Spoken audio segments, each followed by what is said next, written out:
underground is way more fun than I thought. Yep, here's the room, and it's empty and waiting for us as promised. Navia is such a good person. Now that the serial disappearances case has been solved, no one's going to come after us for anything. Even without Silver standing guard, we can just completely relax. Why don't we stay and rest up here for a while? Even machines in Fontaine need to stop and recharge now and then.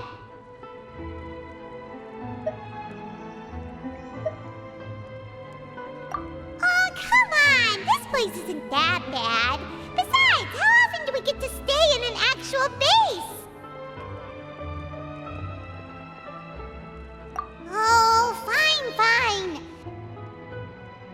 Remember that detective story Paimon read before? Well, the author is about to release a new book, so Paimon wanted to buy it as soon as it came out and have a quiet place to read it.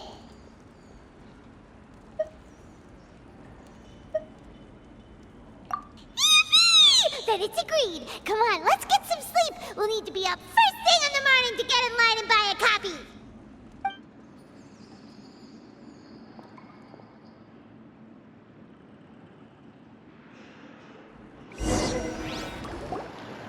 Paimon didn't expect that style at all.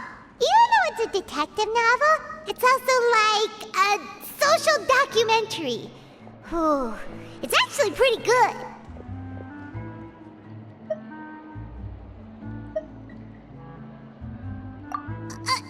No!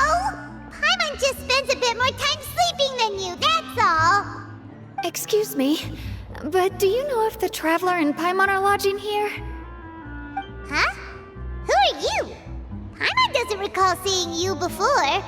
Wait, you're not here to give us trouble, are you? A blonde traveler and a chatty little fairy.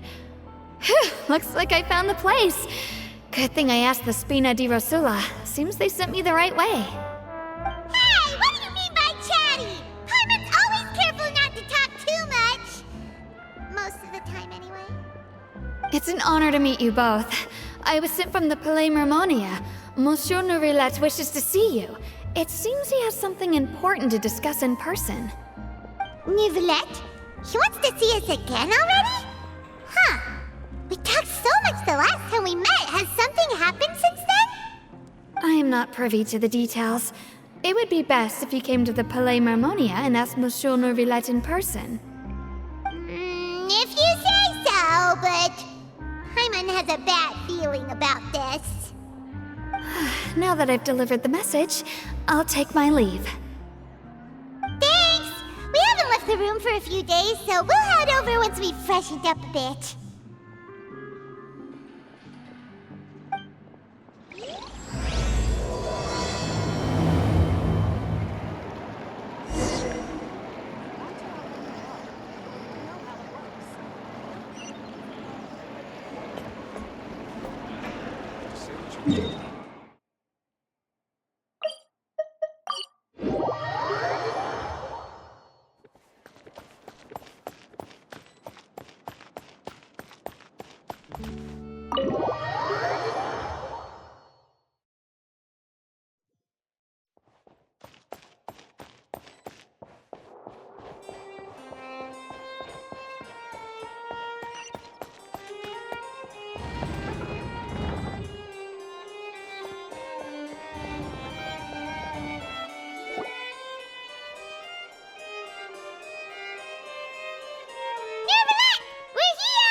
Did you want to see us about something?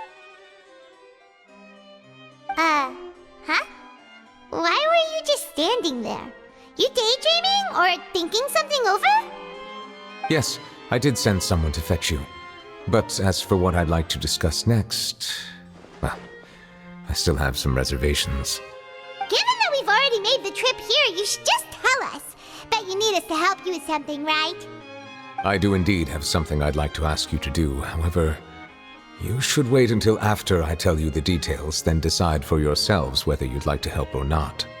The situation is this. If I'm understanding you correctly, the Snezhnayan Harbinger known as the Knave has essentially requested a diplomatic meeting with you, correct? I heard that she was originally from Fontaine, but for her to suddenly arrive here and abruptly request such a meeting like this, I sincerely advise you to refuse her invitation outright.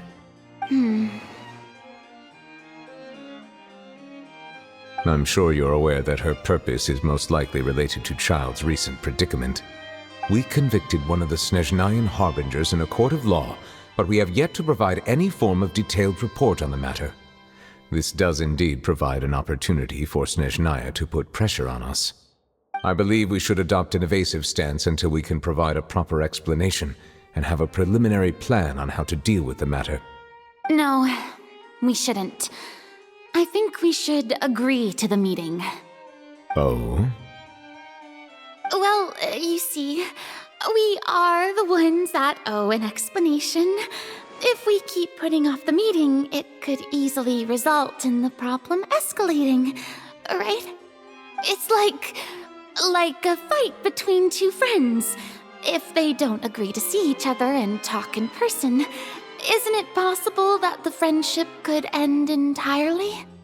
Though diplomatic relations between Fontaine and Snezhnaya could be considered as friendly, it is only superficially so. You wouldn't go so far as to say that our nations are friends, as you did in your example. It was just an analogy. An analogy, okay? Moreover, even if we were to talk in person, if we don't have sufficient information prepared, it is quite possible the result wouldn't be restored relations, but a complete falling out. I don't think we should overthink those possibilities yet. Ahem. Even if the logic of the divine is not immediately apparent, its wisdom will only be revealed with time. Besides, you'll be at the meeting. If any problems do pop up, you'll have no problem navigating them. I must clarify that interacting and communicating with people outside of court is not my cup of tea. It seems you think too much of me. But more importantly, when did I agree to join the meeting with you? You mean you won't come? No, that won't do. I can't go to the meeting alone. You have to accompany me. I must take you with me. Lady Farina, could there be something else regarding this matter that is being kept from me? No, not at all. Look, I am the Hydro-Archon of Fontaine, Focalor, the god of justice who is loved and adored by many. So I only hope that justice will be served in this matter. Don't overthink it. I'll go find someone to arrange the meeting.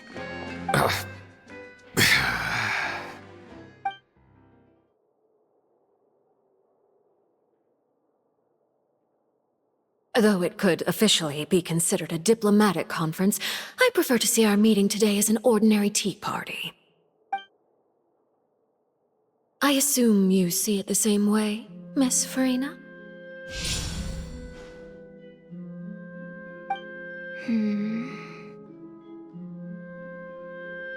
Lady Farina?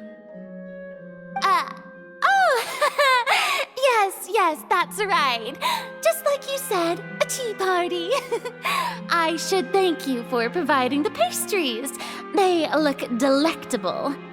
To make this tea party even more lively, I've invited someone else to join us today.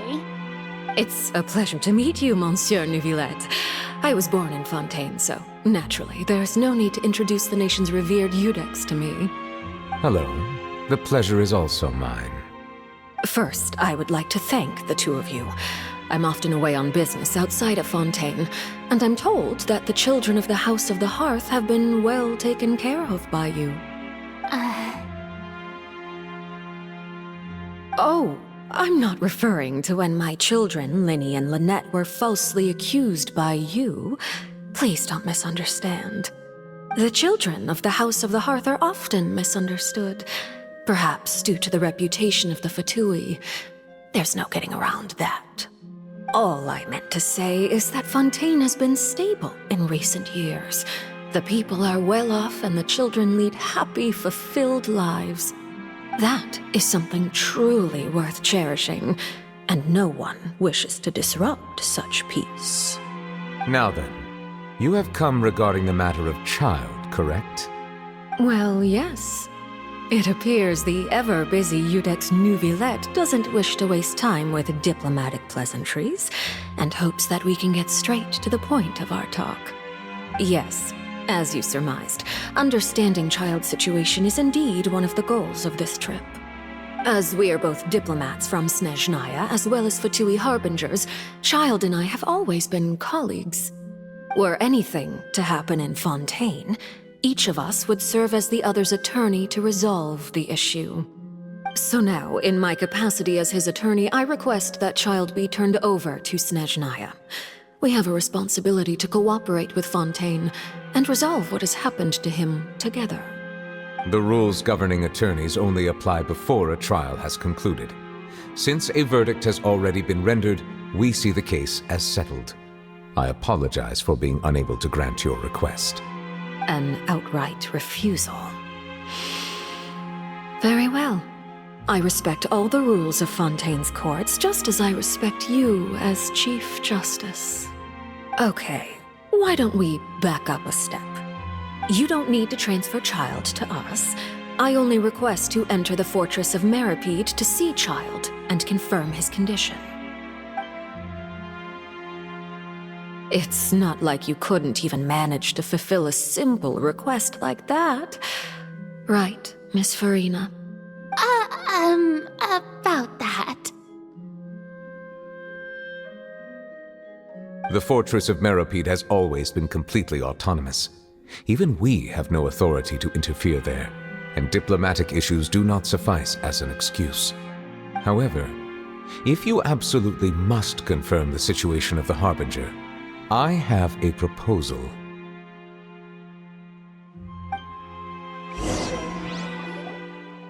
The knave showed up already? Well, Linny did say that Father will be returning soon. We didn't even know that Lenny was from the House of the Hearth at the time, so we kinda overlooked that information.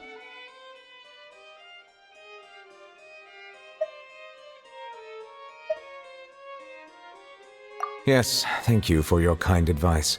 I'm well aware of the situation. I also noticed that Lady Farina acts a little odd and unnatural whenever I bring up matters related to the knave. Could the knave be threatening Lady Farina or something?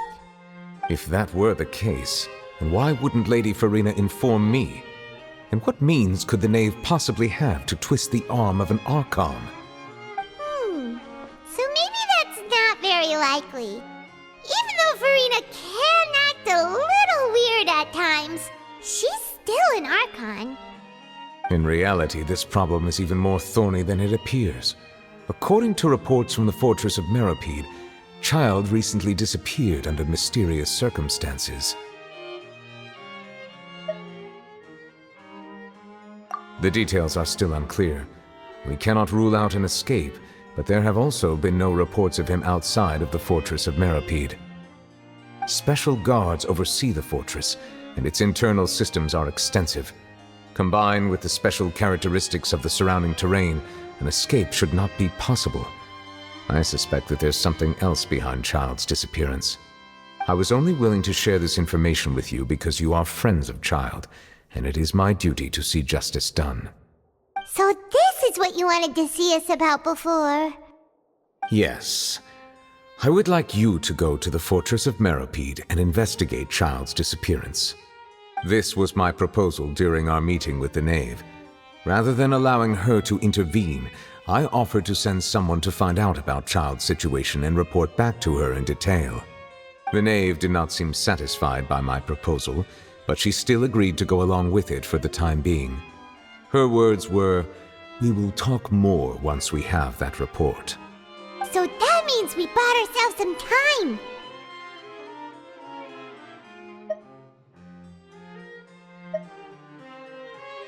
Firstly, you're already acquainted with Child. Your eyes may discern relevant details there that others would miss. And secondly, is the consideration of the unique nature of the fortress of Meropide. Isn't it just Fontaine's prison? I would not define it so crudely. The fortress of Meropide is not affiliated with the court system of Fontaine on paper.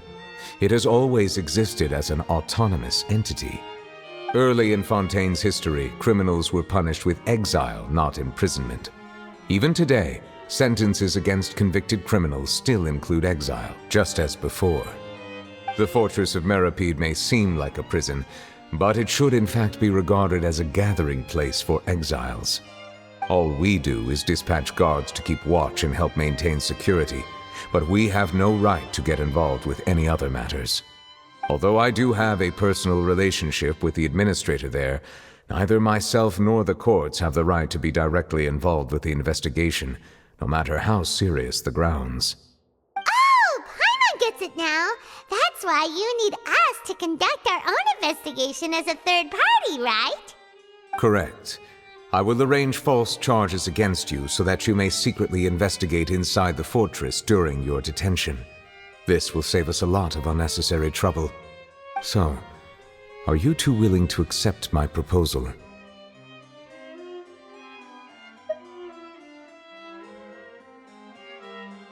Yeah, no matter how you look at it, it seems we're the best choice. Alright, we hereby accept this difficult task. Reluctantly. You two have my sincere thanks. This matter is of critical importance to Fontaine's current situation. Also, I hope that both of you can keep this operation a secret. We will rendezvous at the Fortress of Meropide's entrance on Erinius once you've prepared yourselves. I will arrange for someone to take you inside. Prepared ourselves? Is there something we need to prepare? Perhaps you could enjoy a good meal and have a nice bath. I'm afraid that living conditions inside the fortress are nothing like those on the outside world.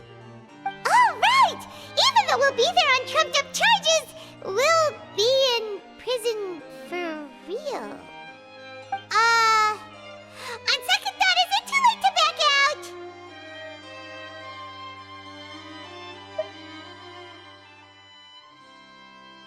Please do not worry.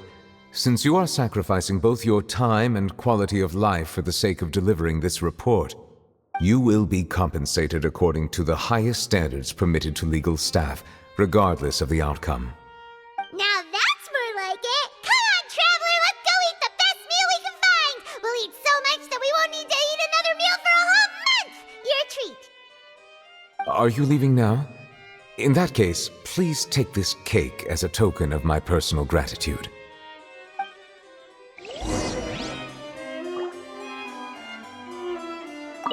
Oh, no need to thank me for it. Just be sure to enjoy it.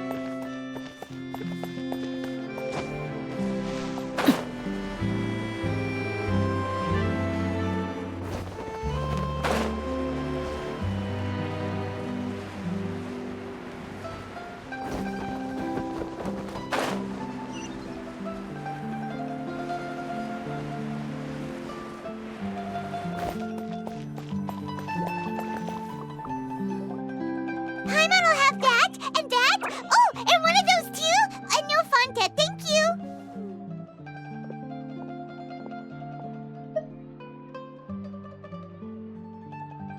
That cake was pretty good. But as soon as Paimon remembered that we were about to go to prison, Paimon's stomach suddenly became completely empty. Now that Paimon thinks about it, we've always been super careful ever since we arrived in Fontaine, just to avoid breaking any strange laws here. But here we are, about to willingly send ourselves off to the Fortress of Meropide. Maybe this is what they call fate. Let's just try our best to investigate everything quickly once we get there. Paimon doesn't want to stay in prison too long.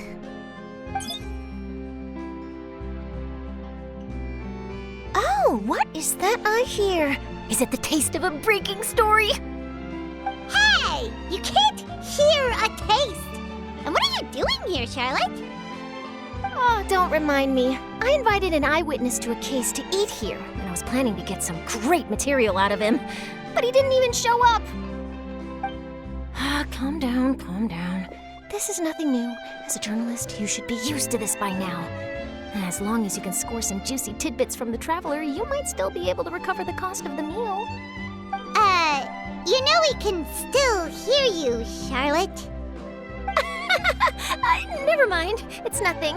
I just heard you mention the Fortress of Meropide. You didn't commit a crime, did you? Please tell me all about it. No way! We would never! We're just going there to...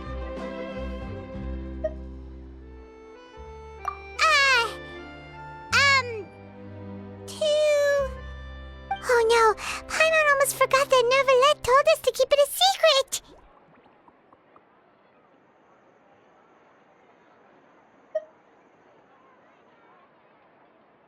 Huh? You're being arrested for that? Oh, but now that I think about it, I suppose that's not completely unreasonable. That's pretty despicable, almost as offensive as committing theft.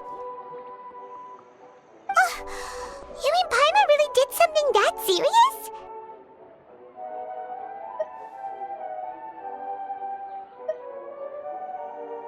Sorry, Paimon really messed up. Well, in that case, it's nothing particularly newsworthy after all. Oh, how disappointing. Oh, right, there's still a chance. Since you're going to be at the Fortress of Meropide, would you be willing to help me gather some material for a story? About that, Paimon doesn't think we'll have any time. Oh, it's nothing difficult. All you have to do is think of a way to get some time face-to-face with the warden of the fortress. He was awarded the honorary title of Duke in Fontaine. Sounds really cool, huh? Only those who have made significant contributions to the nation have been conferred this title. It's incredibly rare. On top of that, the Fortress of Meropide has never been under the jurisdiction of the courts. Practically nobody, including journalists like me, knows anything about the person in charge there.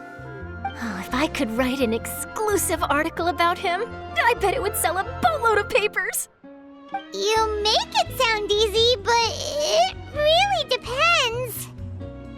Of course, I wouldn't ask you to do it for free, so this meal is on me. All right, you got a deal. We'll do anything you want. Then it's settled. The food should be here any second, right? Huh? Wait, just how much did you order?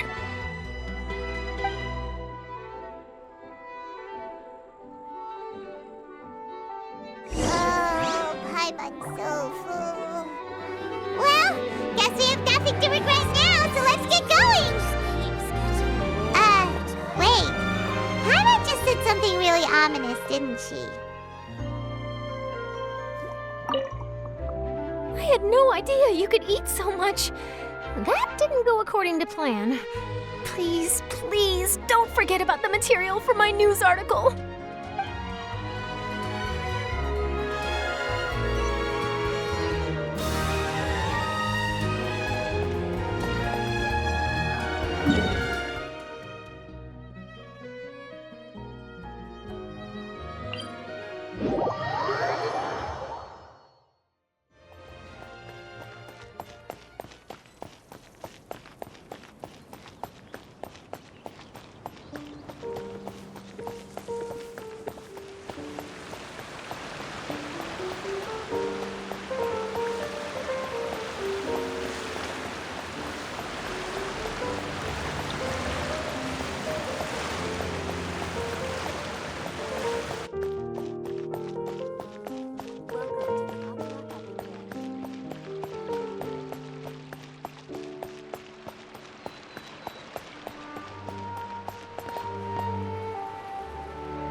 come, just as promised. Yes, this is the one and only entrance to the fortress of Meropide from Irenaeus. Careful. You may want to step back a bit. Whoa! So you have to go down from here? Is the prison underwater? Utilizing both the barrier of the water as well as the fear humans have of the depths, the fortress of Meropide is naturally the perfect place to confine and guard criminals. But do not worry. It is not nearly as frightening inside as you may think. You will see for yourselves once you are down there. Paimon hopes you're right. Don't know about you, but just thinking about being at the bottom of the sea like that gives Paimon the heebie-jeebies. Oh, and there's one more thing. I mentioned that I have had personal dealings with the administrator of the fortress, Writhsley. He's a very shrewd fellow. Yeah, we heard about him too. He's that Duke, right? Correct. He is the highest-ranking manager of the underwater prison. Even though you are going there to investigate at my behest, it would behoove you to avoid any confrontation with him or any of his subordinates. The Duke rarely ever leaves the fortress of Meropide, but that does not mean he is not privy to all that is happening inside and outside the fortress. He is quiet, but not unaware, so please bear that in mind.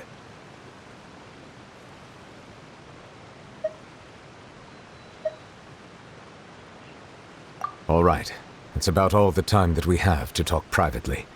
I'm counting on you two. Don't worry, we won't let you down. Good. Madeline! I'm here, Monsieur Nervalet. These two are the newest convicts, I presume?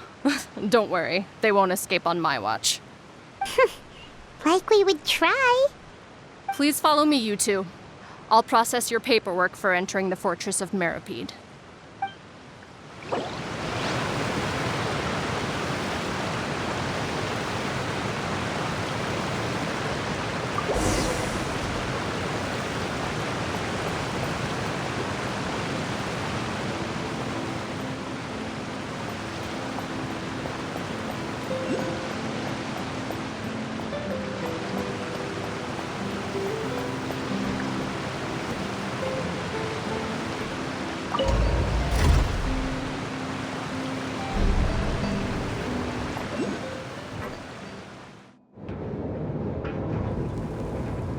Are we already underwater now?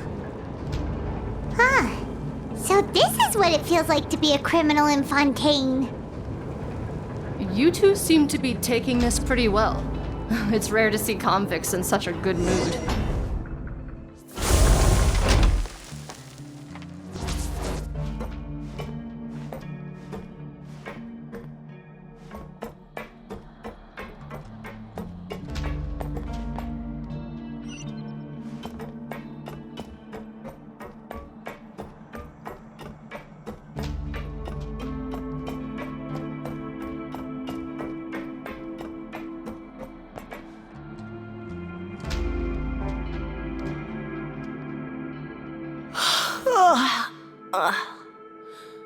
Oh, it's you, Madeline. Why'd they make you make the trip down here today? Monsieur Nervalet personally requested I escort these two convicts. I suppose he was concerned others might not be up to the task. Well now, aren't you the lucky one? Must be nice to be on good terms with the big shots like the Chief Justice. The only people I get to see every day are the new inmates. Well, have you tried service with a smile? Who knows, it might help your professional reputation. Yeah, right. As if. Every criminal comes through here looking miserable. How can I smile with such a toxic work environment? And even if I did smile at them, the convicts would probably just think that I'm some freak getting some kind of twisted enjoyment from their pain. Oh, she's got a point. Well, I've finished transferring you. You two will register here, and Marette will guide you through the remaining procedures. Yep, I'll take it from here. You head on back to that bright and sunny world above. Okay, let me see. You are the Traveler and Paimon, correct? That would be us! Let me confirm your charges and sentence. Let's see. You two are charged with eating a cake specially prepared for the Archon by a Snezhnayan envoy without the Archon's permission, thereby incapacitating the political center of Fontaine for a brief period. Sentence: 45 days? Huh? Wait, you mean the cake that Nervalet gave us was... Just looking at the charges, it seems you two are capable of causing some serious trouble.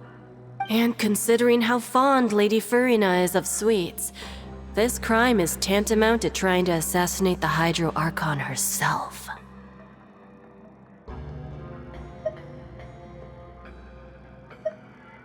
Now I've seen everything. Anyway, we still need to finish processing you before you can enter the Fortress of Meropide. Please stand in front of the board over there. I'll take your mugshots with my camera. Oh, all right. But be sure to catch Paimon's good side.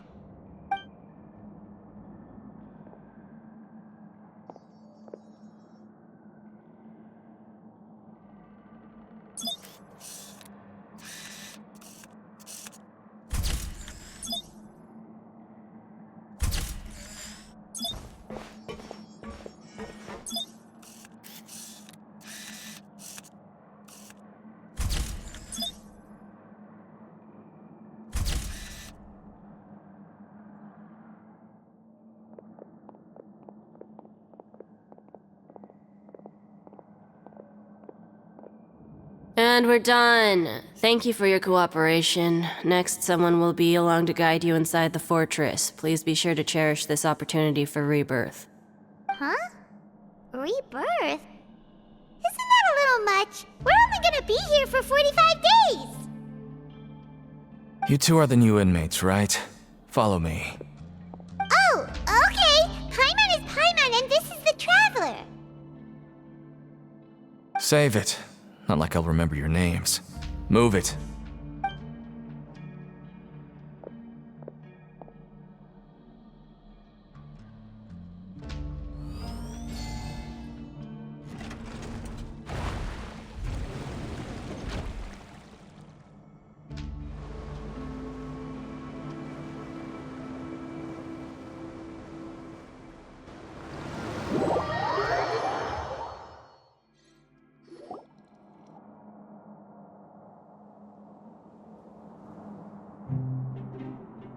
So, are you one of the guards here? Is there anything we should be careful of while we're here?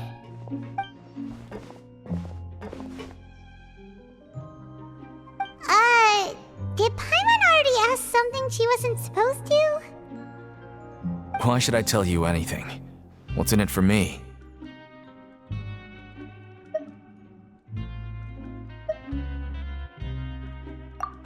This is exactly why I can't stand you fish. I wouldn't even be doing this if it weren't for the credit coupons. Credit coupons? Alright, seeing as you're not the annoying kind that's getting dragged in here crying and blubbering, I guess I can tell you a few things. But next time, it'll cost you some coupons. Mora means nothing here. Here, we use credit coupons. Coupons can get you almost anything in the Fortress of Meropide. Desires? Fulfilled. You want power?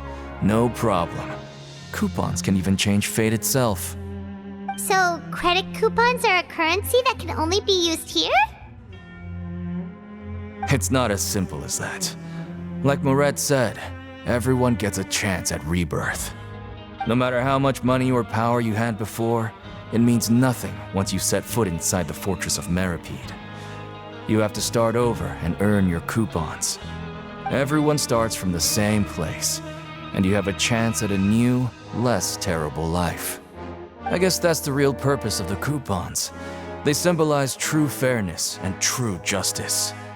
And this is also exactly why so many criminals choose not to return to the outside world, even after they've served their sentence. Oh, so that's what the Fortress of Meropide is like. Huh. Paimon was under the impression that it'd be more like a prison. It certainly ain't all sunshine and roses here, but it's also not the worst place to be. You'd better take a good look at the scenery now. It'll be the last chance you get for a while. After being away from the sunlight for so long, even the terrifying depths of the sea start to feel like home. It just stops feeling oppressive, you know? Oh, I'm actually an inmate like you two.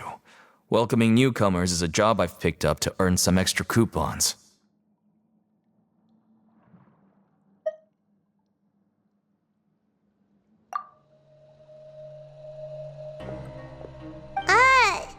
Why aren't you answering us again? I've told you enough for free. Any more info is gonna cost you. So all you care about is Mora! Wait, no. Coupons? Almost there. It's down through here. Your turn to give it a try.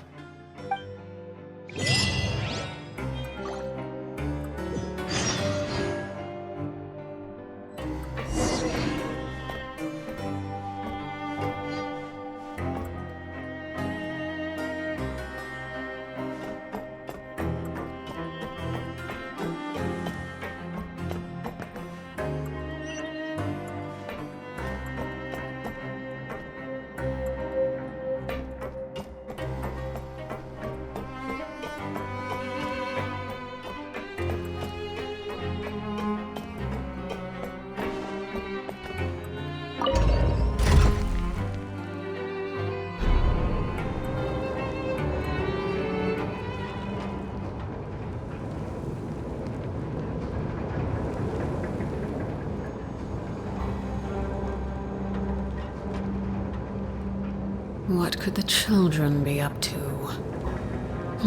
Never mind. Let them do. So, we're going even deeper now? Just how deep down are we? It's like a metaphor for your previous life, isn't it? Our lives weren't that bad.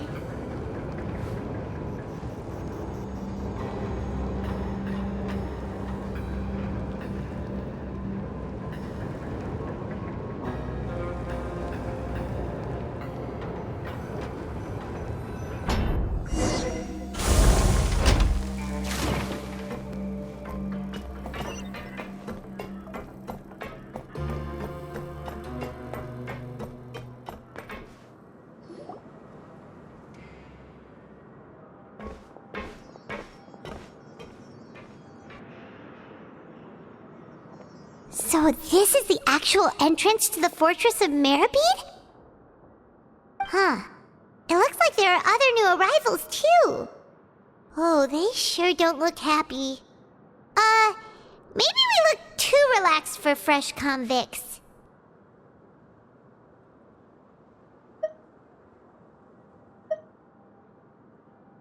Oh, right.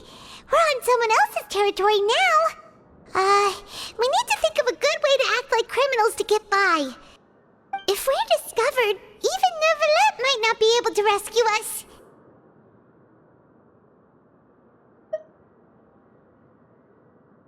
Hey!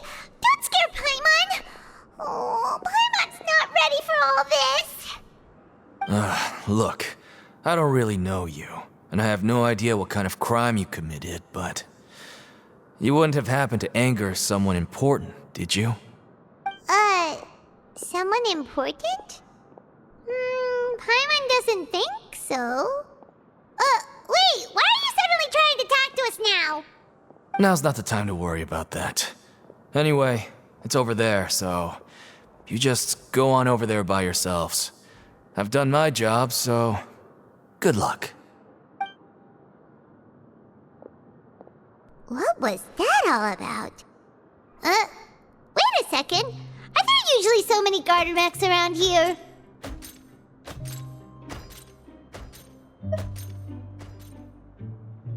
They're already onto us?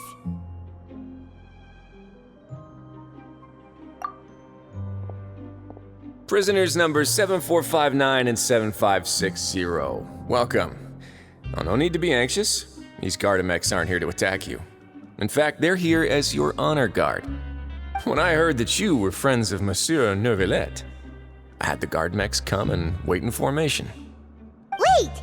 You know about our connection with Nervalet? The seafloor isn't as cut off from the world as you might imagine. However, I'm afraid that I know nothing more than that you are friends of the Udex. And as you can see, committing a crime means being sentenced here, even if you're friends with the Chief Justice. Quite fair. The Duke! Greetings, Your Grace. Lovely weather today, isn't it? Oh, greetings, my good fellow. Well, I'm willing to imagine that the weather is as good outside the sea as you say it is. How great it would have been if only the fortress of Meropide had been built on the coast, huh? It would have been so convenient to enjoy a nice chat in the sunshine. My profuse apologies. I just got so nervous when I saw you, So this is the Duke. He sure looks a lot younger than Paimon imagined. The Traveler and Paimon, correct? Mr. Deacon here was responsible for your welcome. I trust you were satisfied with his guidance?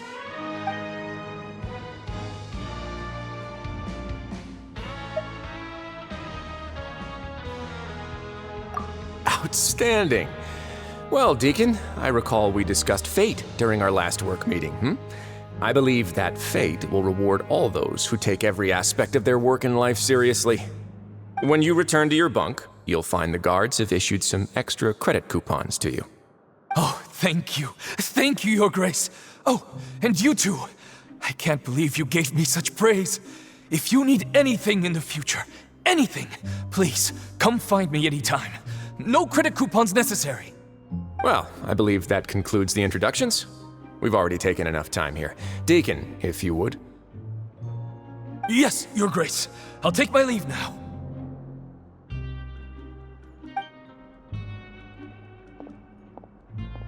Please, follow me.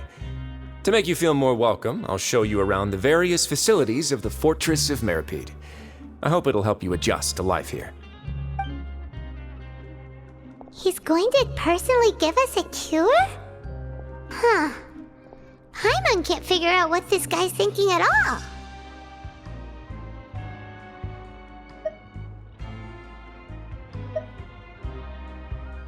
No wonder Charlotte's so interested in him. He's one of those mysterious types. Alright, let's keep up with him.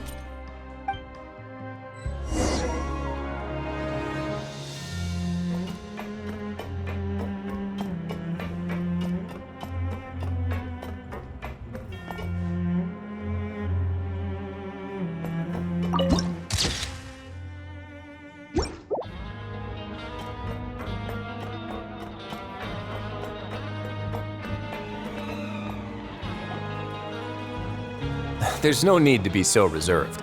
The label of criminal is nothing but one of many identities, and being criminally inclined here at the fortress is just one of many ways to survive. Is it really okay for the warden to think like that? We're real criminals, you know. What if we're too difficult to handle? Well, then maybe you'll be able to carve out a name and a place for yourselves in this underwater world, But before you go in swinging, please remember that in the Fortress of Meropide, it's better to not cause trouble for yourself or for the guards. Now, we've arrived at a very important place, the Coupon Cafeteria. You can come here and claim one welfare meal each day. Welfare meal? You mean it doesn't cost anything? That's right. Criminals are essential to fortress operations, so we must guarantee that they at least have the basic means to survive. But that's not how it was.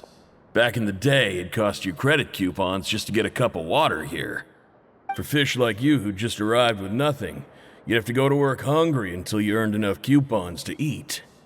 It was only after His Grace became the administrator that we got the free meal rule.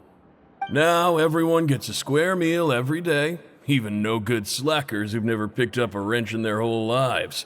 Nobody starves to death here. In the Fortress of Meropide, credit coupons are the only currency, and everything must be purchased. In some sense, you could say using the coupons is a form of trade. But trade is always conducted by people. So if we want trade here to prosper, we need everyone to work hard and live their lives. If nobody could even afford a meal, then the whole fortress would be up in arms. And that would only make things more difficult for me. So, rather than saying that we're giving everyone a free meal here, you should say that everyone's hard work has improved the living conditions in the fortress of Meropide. Your Grace's reasoning is correct, but what I said is also true. Whatever the case, hard work is rewarded here. You'd be hard-pressed to find anywhere else as fair and reasonable. Right! Paimon sees your point. By that logic, this place doesn't seem so bad after all. Oh, wait, no. We shouldn't drop our guard so quickly. But it seems the inmates really respect the Duke because of his attitude, right? We should still try to verify the truth with our own eyes. Let's continue this way.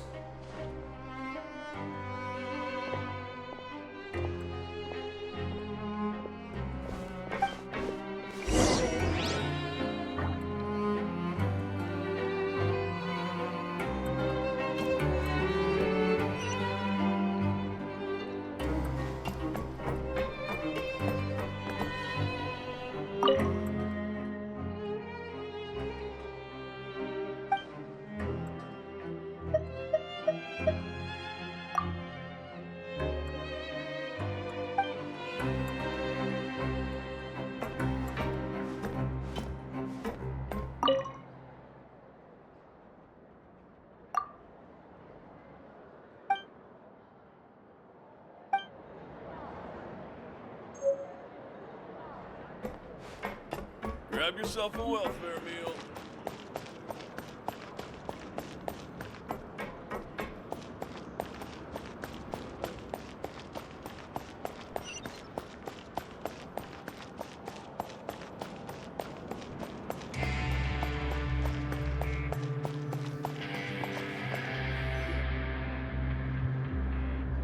This place is known as the Pancration Ring. Sometimes we have criminals who have more energy than they know what to do with. Their daily work alone isn't enough of an outlet for them. So, instead of leaving them to their own devices, we've provided them with this dedicated venue. This way, nobody will get involved unless they want to be. Pancration matches? And you can earn extra coupons? Oh, what do you think, Traveler? Interested?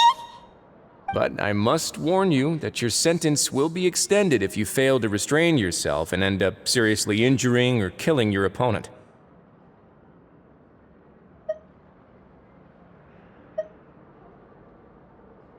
So, did you set this place up too? No, actually. I just granted approval for the organizer to use this area to build the ring, and I collect a portion of the proceeds in return. Of course, the fees are also quite useful. Oh. Do you mind if we ask what they're used for? Sure. Ensuring personal safety, maintaining the arena, and resolving any conflicts that arise. Why? Are you interested in how to manage a pancration ring? Oh, no. Paimon was just wondering if that's how you paid for everyone's welfare meals. A reasonable guess. I see you have a talent for entrepreneurship. Oh, you hear that? Paimon has a talent! So we can start a business here? That is something you can discuss between yourselves later. Let's move on for now.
Your Grace.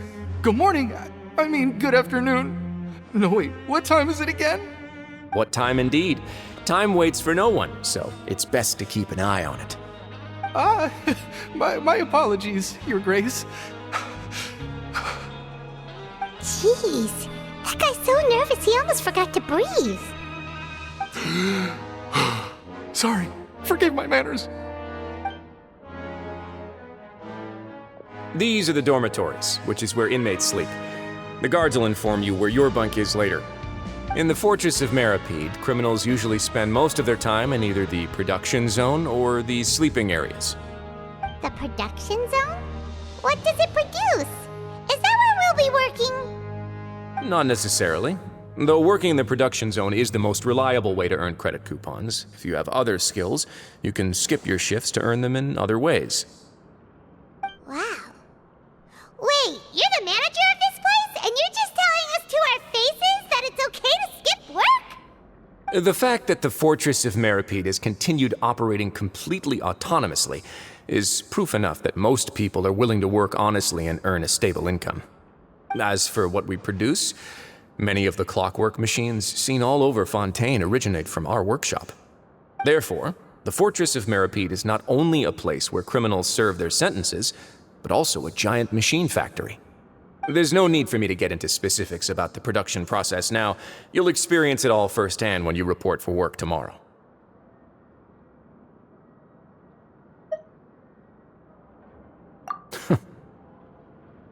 Let's move on. The tour continues over this way.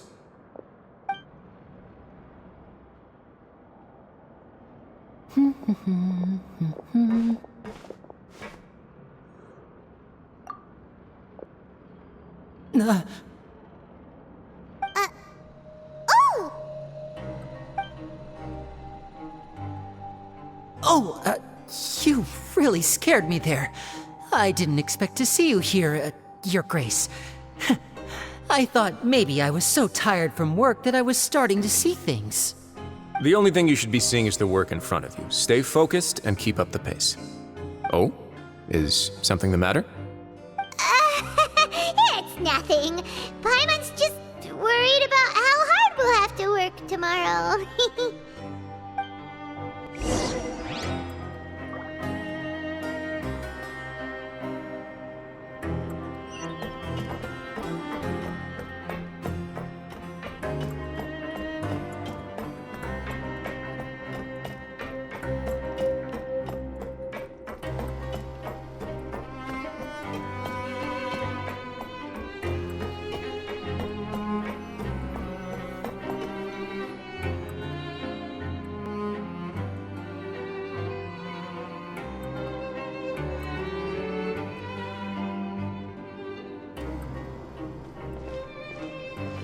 Your Grace? What are you doing in the infirmary at a time like this? Oh no, you didn't injure yourself, did you? Not yet, unfortunately for you. But thank you for your concern, Sigewinne. Then you must be here for those two. Allow me to introduce you. This is the infirmary, and Sigewinne here is the Fortress of Meropide's head nurse. Hello, new faces. They call me the head nurse, but I actually handle all the nurse-related work all by myself down here. Since you seem to have some rare downtime with no patients, perhaps you could find the time to join us for dinner? Oh, then these two must be some important convicts. Sure, I'll join the welcome party. Thank you. Your presence will be the pièce de résistance for today's tour. Oh, so the tour part is over now? I believe I've already covered the primary aspects of life here in the fortress. As for your work, there'll be someone else to guide you through the details. Is there anything else? I seldom conduct tours, so why don't you just ask if you have any questions? Well, this is our first time here. Paimon's not sure what to ask. Then let's head back to the coupon cafeteria. Maybe a meal will help you think up some questions. You should at least try to be excited. Our free meals are actually pretty good here.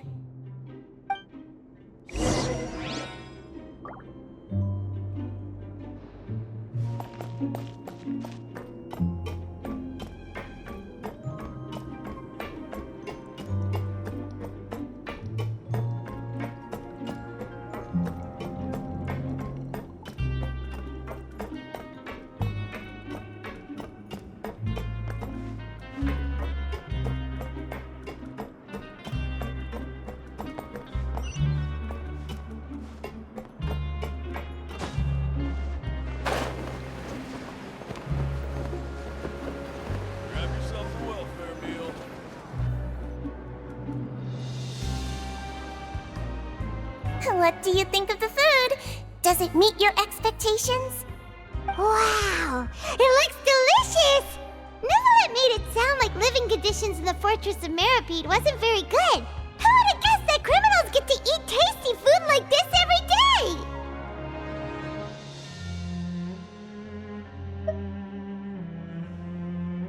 Oh, isn't that the meal box that only super lucky people manage to draw? Seems like you two are quite fortunate. It actually has nothing to do with luck in this case. I had a word with Walsey, so you didn't have to draw lots like everyone else. Oh, you mean the meals are random? Yes, what you get to eat depends completely on your luck. You could say that it's a distasteful little game that Chef Walsey likes to play here in the cafeteria. Paimon knew it! If criminals got to eat tasty food like this every meal, the crime rate in Fontaine would skyrocket for sure!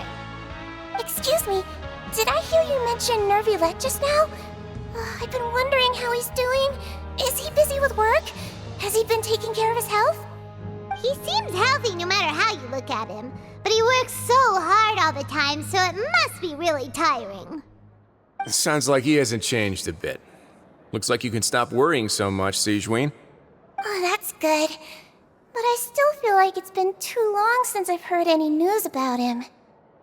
No news is good news.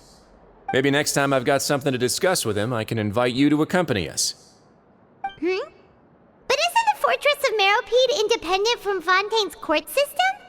What do you two have to discuss? Well, we provide all kinds of mechanical products for official use, and some essential goods have to be obtained from the overworld, so we naturally have to stay in touch about this and that.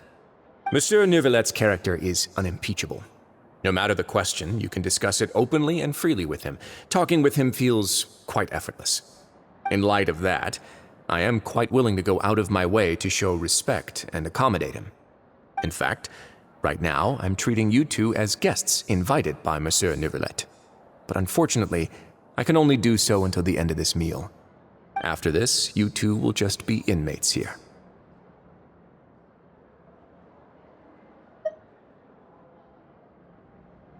You're very welcome. Well, your new life awaits.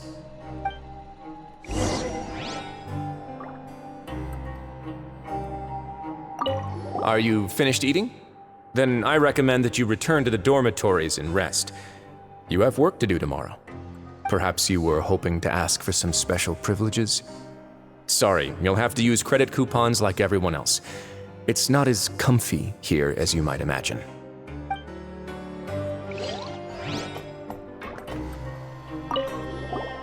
Now that I've gotten a good look at you two, I think you're very cute. After all, heavy is the head that wears the cutesy crown. I guess I just want to say, just take care of yourself and don't get hurt.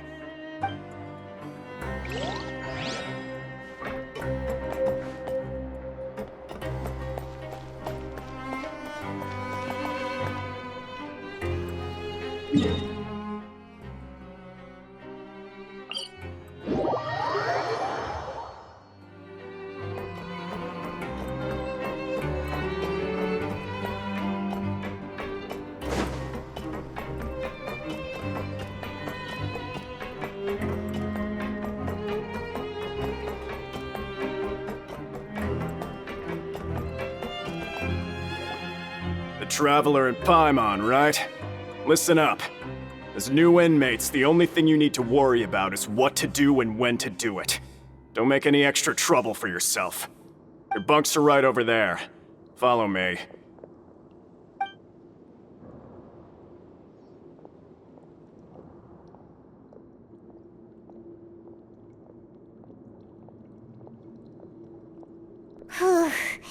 So this is where we'll be sleeping from now on. Oh, Paimon can't believe this! The days of staying home and reading detective stories are like a dream now. By the way, Traveler, we saw a lot of things worth investigating just now. Even though the Duke didn't say it too directly, judging from what he said at the end, it seems that he was only welcoming because we know Nervylette. We are criminals, and Paimon did eat that cake. but we're actually here to help Nervalette. Is it possible that he knows we're here on a mission? Or is Paimon overthinking things?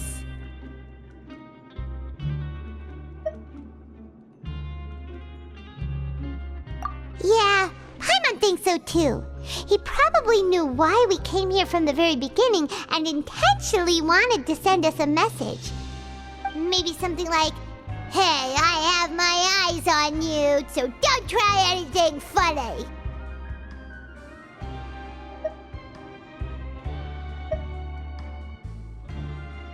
Yeah, you're right. It's not like we can go back to Nervalette empty-handed and say, "The dude looks scary, so we gave up." And besides, the Duke said that he was willing to go out of his way to show respect for Nervalette, right? So, we at least need to try. But Paimon hasn't gotten a clue where we should start our investigation. You mean... Yeah, that's what Paimon was thinking too! Paimon almost spilled the beans when we ran into him. Fortunately, based on his attitude, it looks like the Duke sees Linny as just another inmate. We worked so hard to help clear Linny and Lynette's names, and yet we turn around and bam! He's in prison anyway!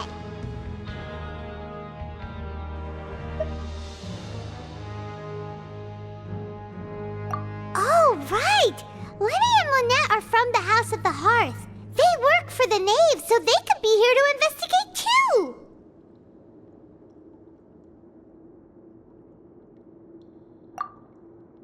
Huh? Oh, it's a card! Paimon didn't notice it earlier. It looks like a magician's prop. Lenny must have left it here. He's in prison and still doing his little tricks, huh? Let Paimon have a look. It was nice to bump into you again. Let's catch up in the production zone tomorrow. What in the world? It's written like he's greeting a buddy on the street. Paimon thought he'd write something important.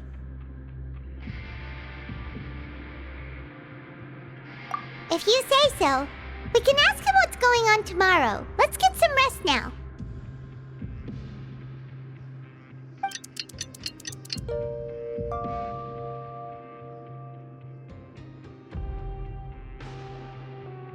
Hey, you're finally awake! Well, it's Paimon's first day as a prisoner. Last night, Paimon dreamed about getting interrogated by the guards until Paimon told them everything, and then Paimon woke up. Hey, come on! It's just a dream, okay? Paimon wouldn't really squeal. Maybe. Hey, lazy bones! What are you still doing here? If you don't want to starve, then get yourselves over to the production zone. Sorry! We're going right away!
Staring into my eyes is ill-advised.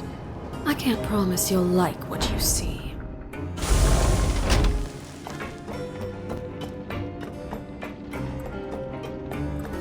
Just never seems to end.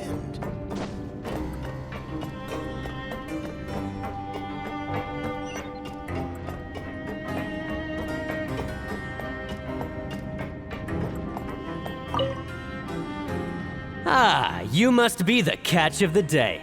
Looks like you've got some luck getting assigned this space. Yep, we just arrived yesterday and... Don't interrupt me when I'm speaking! Yes, sir. Listen carefully to my instructions. I don't want any mishaps. Every machine here is worth more than the both of you. Working around these machines can be very dangerous. Do your job well, and you can eat in the cafeteria after your shift. Get sloppy, and you dine in the infirmary. Anyway, the Fortress of Meropide doesn't want to lose a single one of its machines.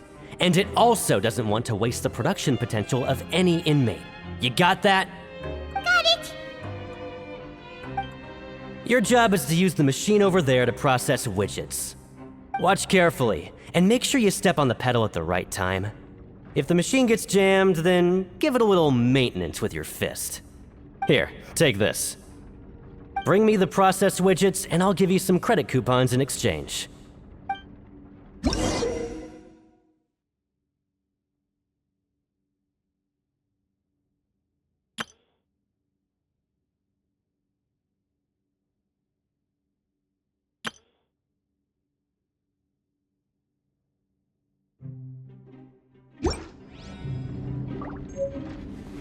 Bring me the processed widgets, and I'll give you some credit coupons in exchange.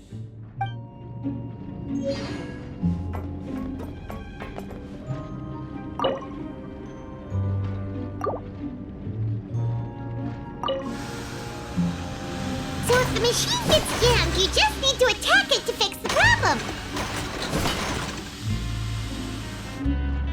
Once the widget is hot enough to glow, jump to step on the pedal and hit the widget with the hammer.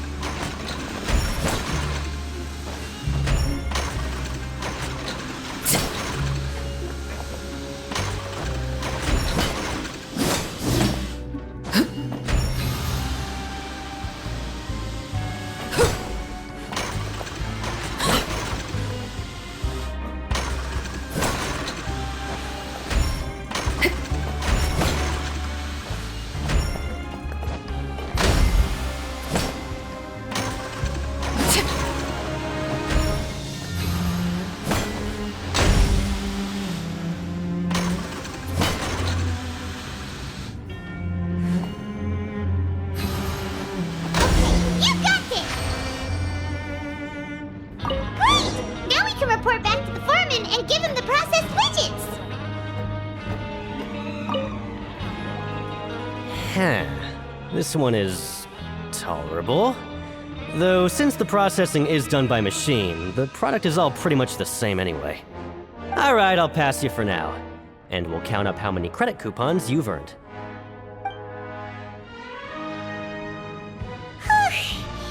Paimon's exhausted. We're done now, right? Oh, that foreman. He's so scary that Paimon couldn't even speak. Ugh.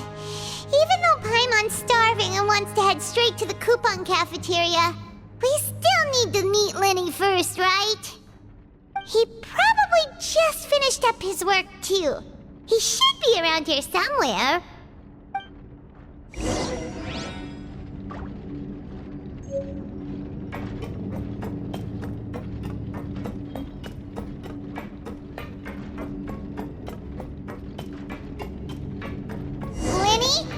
Mr. Magician? Where are you? Oh, this had better not be some disappearing act. Doesn't seem to be around here. Let's try looking somewhere else.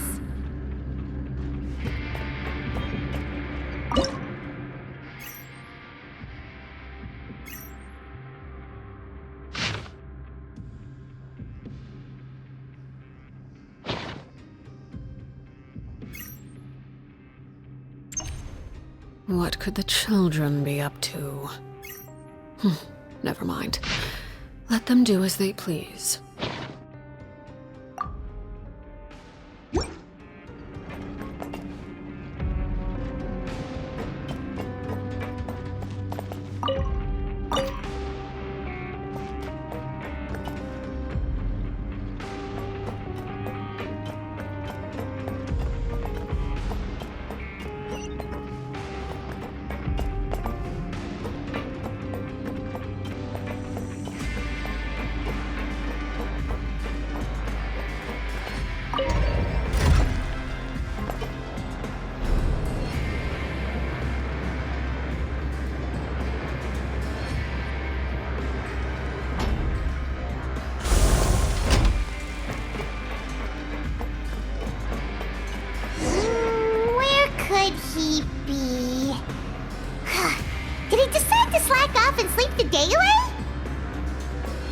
safety rules by heart.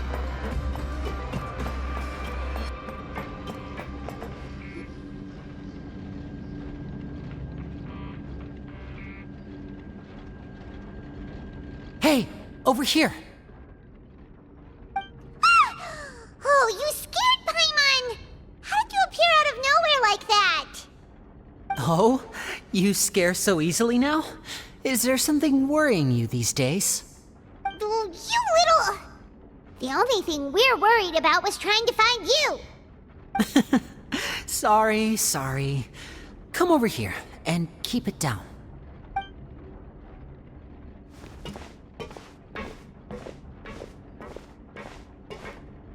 Oh, Lynette! You're here too! You two really are inseparable. That's right. My brother simply can't stand to be away from me. It's not just Lynette. Fremine is also here. Do you still remember him? Oh, you mean that diver from the House of the Hearth, right? Paimon remembers seeing him in the Court of Fontaine before. Now hurry up and tell us, how did you end up as criminals this time? We fought so hard at court to prove you were innocent, but now it looks like our incredible court battle was for nothing! Sadly, even the teeniest of things can land you in prison these days. I put together a street performance and used the popularity we gained from the Opera House incident to attract a big crowd. And then? Next, I invited several audience members to participate in the show. And then, with the entire audience watching, their wallet suddenly disappeared. My brother was charged with theft, and I was charged as his accomplice, having assisted him in his crime. It really isn't that bad. The missing wallets are all in the leftmost drawer of the Maison Gardiennage's big filing cabinet. We just need to see how long it takes to discover them. Yep, we should be released then. In terms of the magic trick itself, I think the performance went perfectly. Leave it to Lenny to magic himself into prison.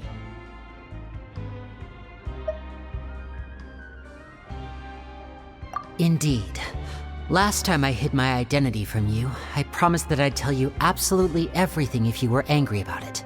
No more secrets. So I don't plan on keeping anything from you this time either. At the moment, the House of the Hearth's interests don't conflict with yours at all. We were instructed by the father of our house, the Knave, to come here and conduct an investigation. Told you so! See? Paimon guessed right. As for what we're investigating, perhaps you haven't heard, but the fortress of Meropide hides a secret. Some even say that the entire fortress exists just to protect it. The House of the Hearth has been investigating this for a very long time, trying to uncover its mysteries. But recently, all of our informants, including the ones that had infiltrated the guards, suddenly vanished and have not been heard from since. We believe that this is a direct provocation, and it's the reason why we came here.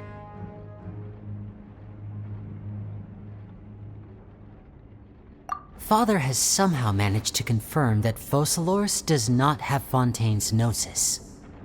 Huh? How did she manage to learn information that important? Father has her ways.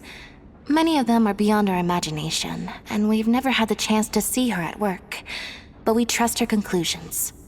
It was this information that led us to suspect that Fontaine's gnosis might be in the fortress of Meropide and is related to that secret. So it's all about the Gnosis again. Well, that's about it from our side. How about you two? Did Monsieur Nervulette send you here?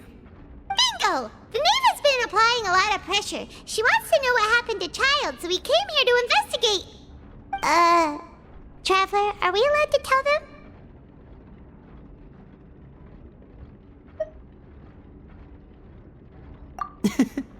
You don't need to worry too much about that.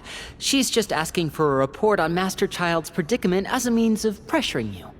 Father used this situation as a pretext to negotiate with two high-ranking officials in the court of Fontaine.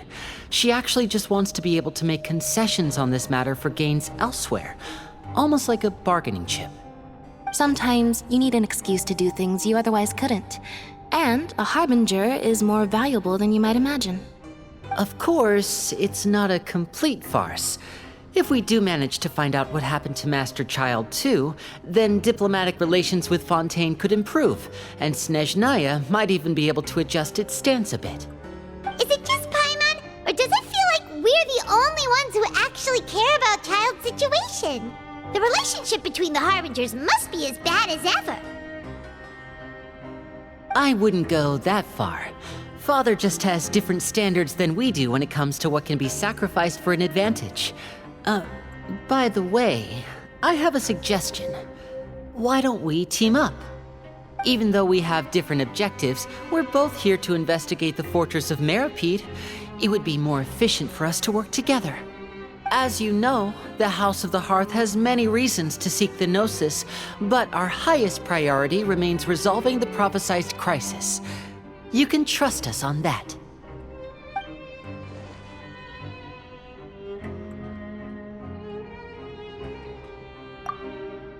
See, I told you. Is that so? Sure enough, it won't be easy to convince them to cooperate with us. Lenny seems to be thinking pretty hard about something. Of course he is. Lenny has been looking forward to a chance to reach an understanding with you ever since last we met. Or, I should say, we were really looking forward to teaming up with you this time. Lynette, just tell them everything, why don't you? It's okay to open up a little.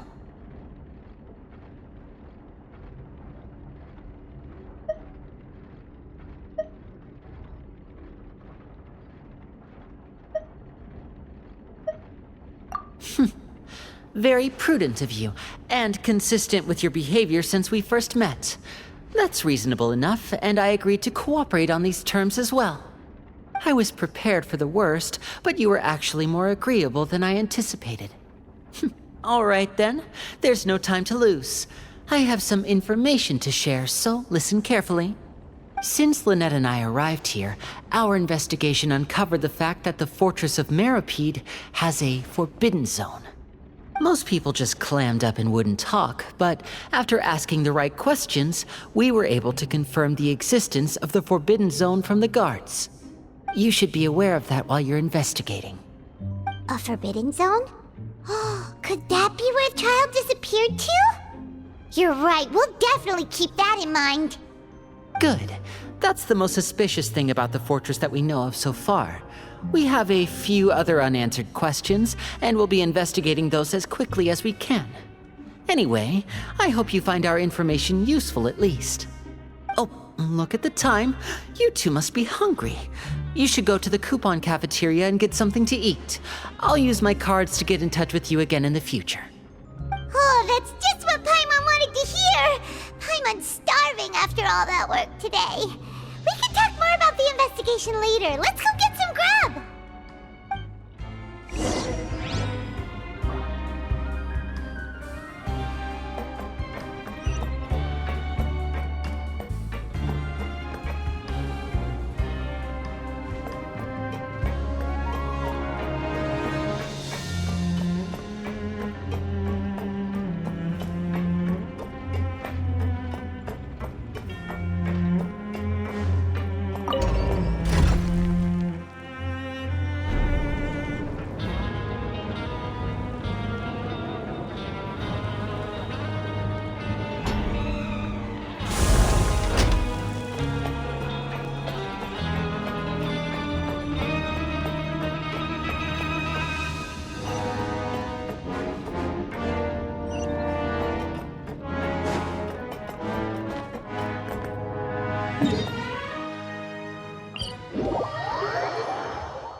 Oh, he wasn't kidding.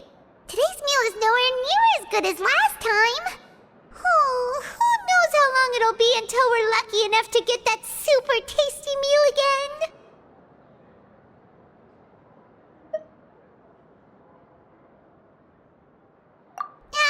forget about it then. We'll just deal with the regular food for the time being.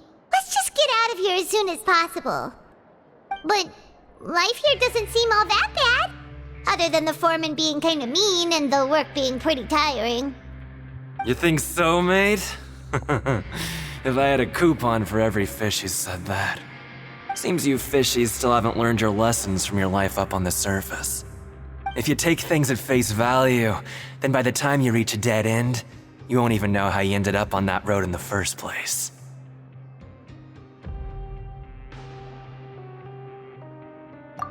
I like your attitude.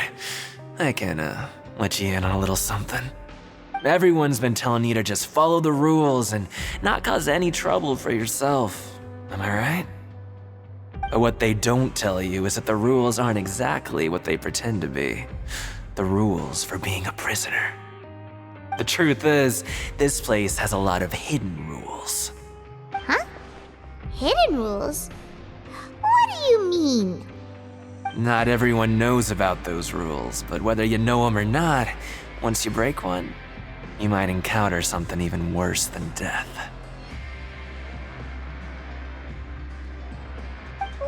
Really? Oh, now you're really scaring poor Paimon. Don't joke around like that!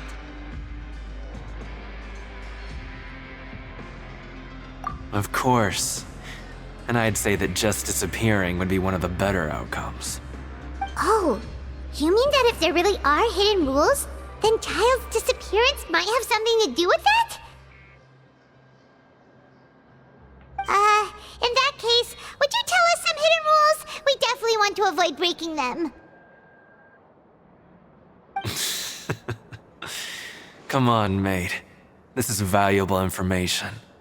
The difference between life and death. Do you really think you can just ask and I would tell you? Paimon understands, but we don't have many credit coupons yet. Yeah, I know. Not like I'm going anywhere. Just come talk to me after you've saved enough. Moreover, you're new fish, freshly caught, and completely out of your element. What'd be the point in even telling you anything before you've gotten a handle on your new lives? Come and find me once you've been here longer. I'm usually around the rag and bone shop. Just call me V-Doc. Bye-bye now.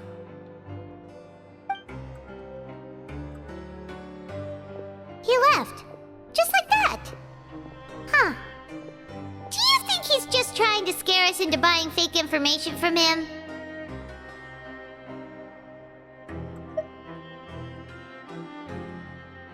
Yeah. It might be a good place to start in our investigation. Hidden rules, huh? But, like he said, we don't have any coupons and we're still not familiar with this place. Oh, there's nothing we can do about it now. Ah, we were so busy talking we almost forgot to eat. Even if it's not the best, it's probably better while it's warm. Come on, dig in before it gets cold.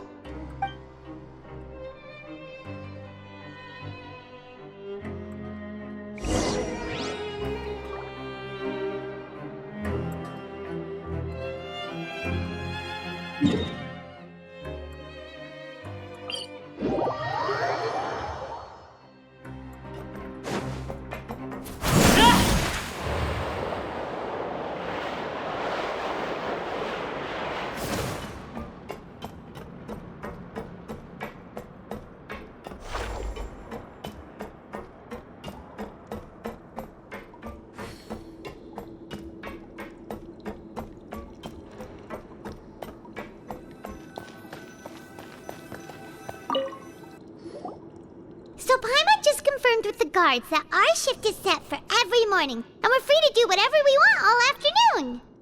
But it seems like most of the other inmates choose to continue working through the afternoon to earn more credit coupons. Oh, and they also said that you can use coupons to skip work in the morning and free up your time. They weren't kidding. Credit coupons really can be used to do anything here. Paimon's so tired. and we'll need to wake up and go to work in the morning. Without any credit coupons, it's not like we can really do anything else. Nighty-night, Traveler. Paimon hopes we can keep making progress on our investigation tomorrow.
You seem to have something on your mind.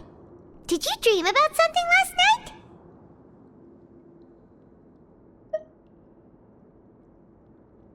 Is that even possible? Unless it wasn't an ordinary dream?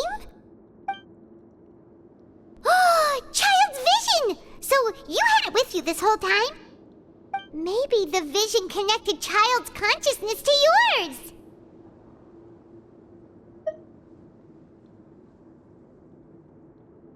And our investigation has its first major breakthrough! Good thing you brought the vision with you here. So what did you see in the dream? Do you know where Child went?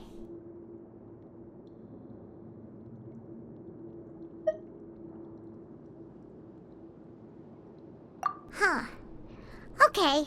Well, hopefully it'll be a bit more helpful in the future. What's more important now is that it's the start of another new day as prisoners! Let's do our best to earn more credit coupons! What's the plan for today?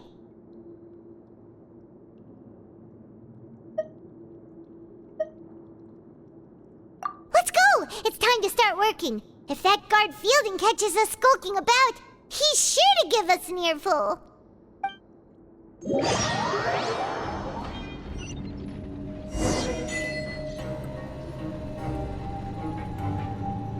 Look who decided to show up! Get your butts in gear and get to work. Time's a-wasting. Good, here you go. Remember to give me the widget once you've finished processing it.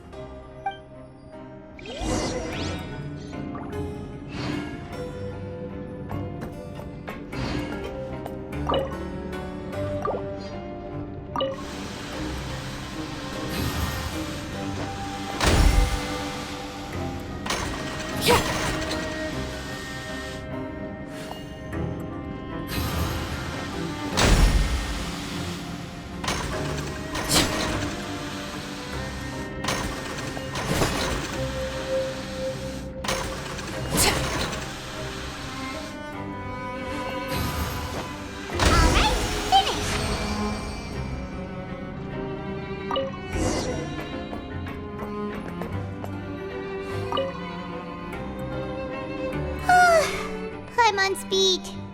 But after so many shifts, it seems we're really getting the hang of it now.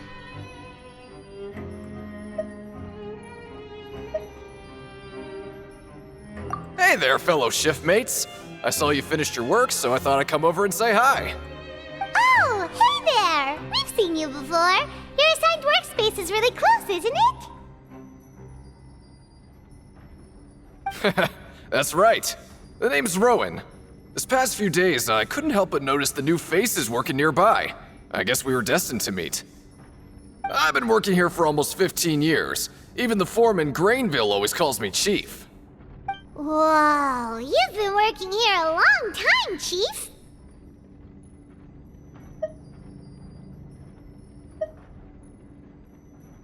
If there's anything you'd like to know, just ask me. I know the work here in the production zone better than the back of my hand. Alright, Chief. We'll be sure to come to you first.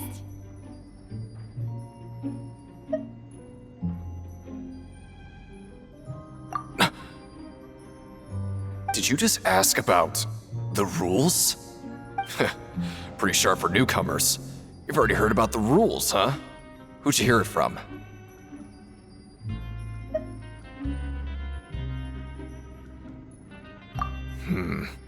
Alright. Seeing as I'm the one who came over here, you're already calling me Chief. I guess I can tell you a little. Truth is, you two keep working like this, you might be putting yourselves in danger. Huh? Wait, there's even a rule about that? What would have happened if you never told us about this? Well, it's usually not that easy to break one on accident.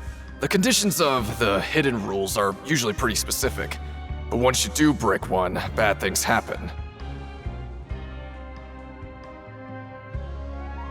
If you work continuously in the production zone for 3 days, and if all you do besides eating and sleeping is just work, then something bad will happen during lunch on the 3rd day. Huh? Like what? Oh, don't scare Paimon! If I knew that, then I wouldn't be standing here talking to you, now would I? You mean, even you have never tried working 3 days like that before? There's actually a legend about this rule. They say that there was a worker who worked way harder than me. He was both efficient and eager on the job, and most other workers couldn't hold a candle to him. One time, he tried to test his limits and worked as long as he could. Then during lunch on the 3rd day, he disappeared into thin air, as if he'd evaporated. Later, some people went and asked some of his past friends about him, but they said, never heard of the guy. What the? How could that happen?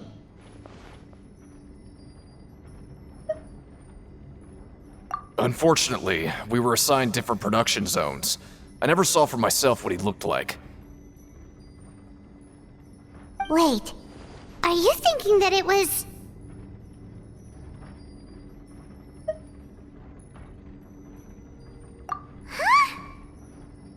Oh? You... Listen, kid. This ain't the kind of thing you should be curious about. Let me tell you, you're better off forgetting about it and looking after yourself. Now I kind of regret ever telling you. Yeah, I agree with Chief here. Do you really want to try?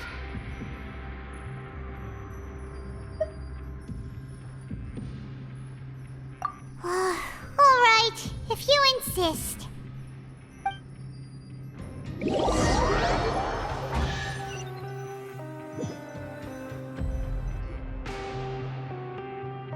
What is this garbage? Ooh, it looks disgusting! Oh, Paimon misses your cooking now. What would you like to do this afternoon?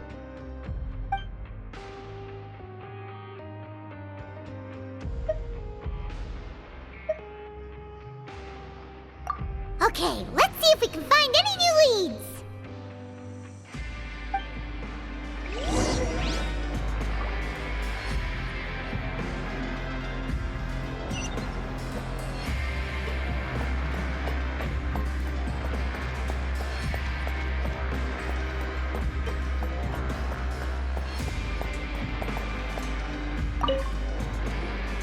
Oh, hello. You two are the ones who were with His Grace. No need to be so nervous. Sorry, I couldn't help but think of His Grace once I saw you, and I...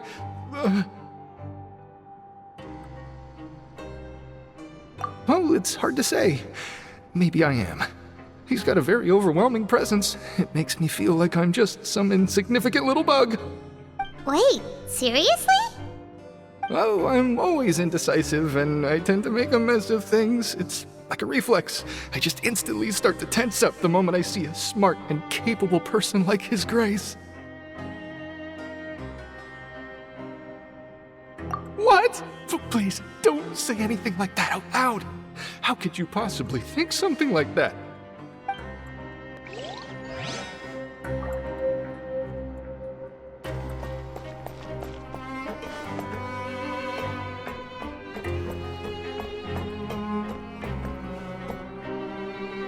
Well, have you gotten used to prison life yet? Shh. Save the questions for now. I don't like to give away information for no reason, you know.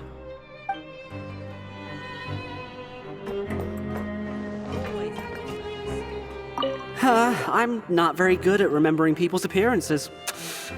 Anyway, no one comes to mind based on your description. Sorry, I don't know who you're talking about. Are you sure they're an inmate here?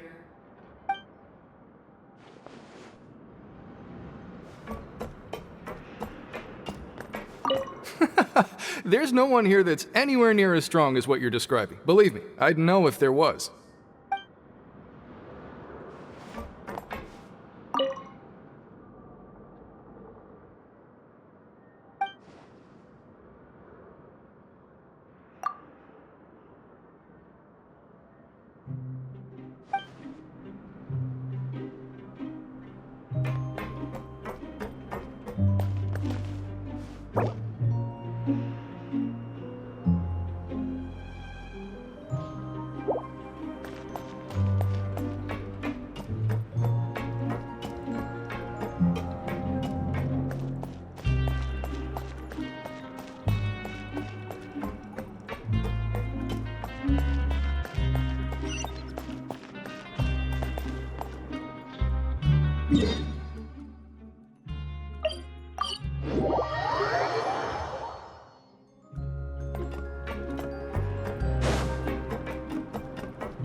Wonderful. I was worried that you'd be busy trying to earn credit coupons all the time, but it seems like you haven't neglected your investigation work after all. Paimon likes having more coupons, but no one wants to work all the time. Have you also been investigating the area, Lynette? No, I was just slacking off, and you happened to catch me. My brother is still obsessed with anything remotely related to the Forbidden Zone. But knowing him, it won't be long before we get more leads. Oh, before I forget, this is for you. Huh? Credit coupons? Why are you giving us these? I've been here longer than you, so credit coupons aren't a resource in particularly short supply. What is in short supply are interesting people to talk with. Aw, that's so nice of you, Lynette. We'll be sure to make good use of these coupons then. Thanks a bunch!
Hey, it's the Traveler and Paimon. No need to tease me, okay? I won't trip on the same step twice. Listen, I feel ashamed about last time. Thank you for praising me in front of His Grace. Here are the extra credit coupons he gave me. I'd like you to have them. Huh? No, we couldn't take them. They're your reward after all. But when I was welcoming you, I didn't do anything but give you the stink eye. Come on, I insist. These coupons are nothing compared to getting the attention of His Grace. I won't take no for an answer.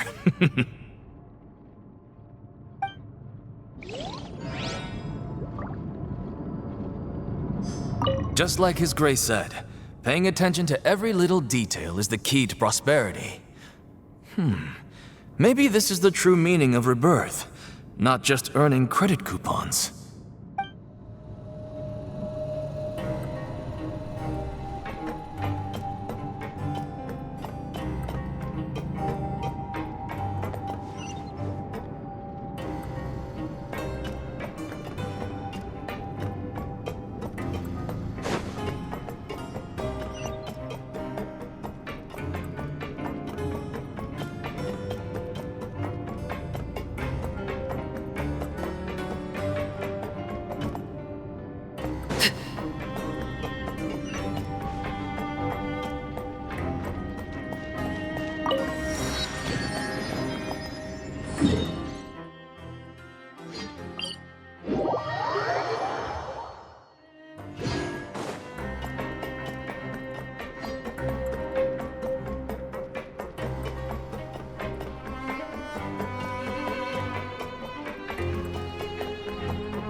Investigating and go rest?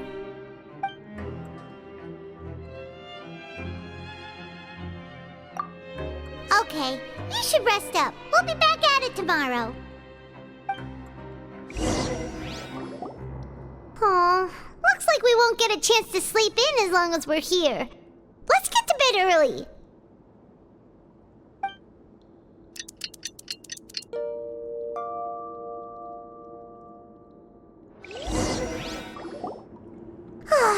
The dawn of a new day. Paimon feels like we're getting used to life as convicts. Is that a good thing or a bad thing? What do you have planned for us?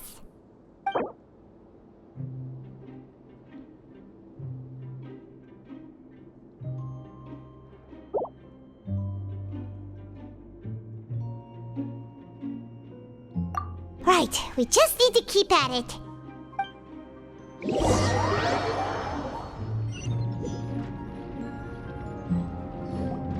Look who decided to show up! Get your butts in gear and get to work. Time's a-wasting.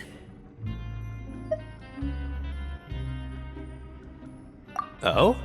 What's with suddenly wanting to work so hard? You need coupons that badly? Sure. Let's just say we really want to test our limits.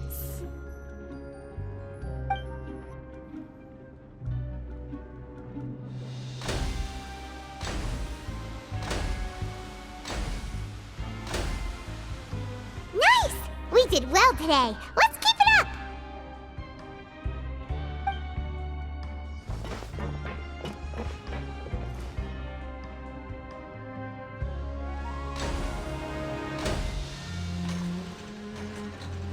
Ooh, Paimon's had it.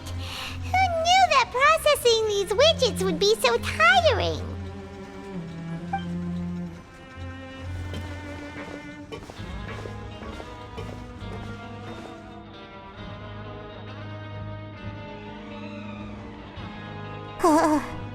That's it. Paimon doesn't even have the energy to talk anymore. Is it time to eat yet?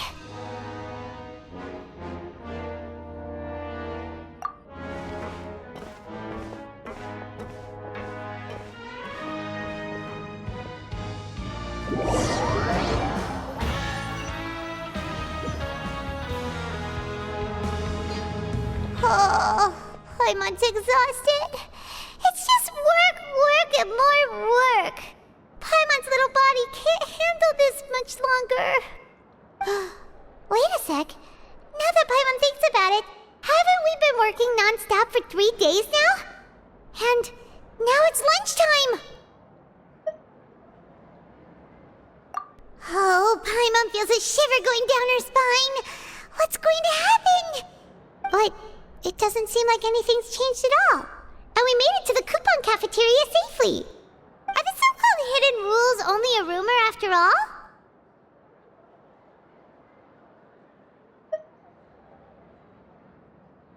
Well, there's no use to just guessing all day. Paimon's stomach has been grumbling the whole time. Let's just eat already!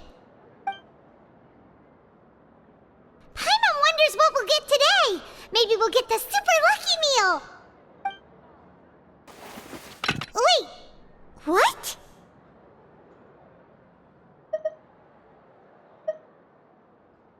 What in the world is this? What's with Paimon's food? And yours is the same! Is this stuff meat? But it looks and feels so bizarre!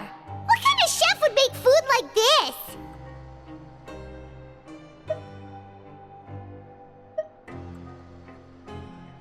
What do you think is going on? Is this the bad thing that Rowan was talking about? No, stop right there. Paimon gets what you mean, just don't say it. Hey, isn't that Woolsey over there? He must have made the food, right? So let's just ask him about the food and be done with it. Hey, Woolsey, have a moment? What is it? I'm about to go report the numbers for today's free meal, so you'd better make it quick. It's about the meat in our meals. Look, does it seem normal to you? The meat? Oh, that. Looks perfectly fine to me. Totally normal. You better hurry up and chow down. How could this be fun? Hey, don't leave! You barely even looked at it! Hey! Ugh, what should we do now? Woolsey wouldn't even give us the time of day. Is he trying to hide something?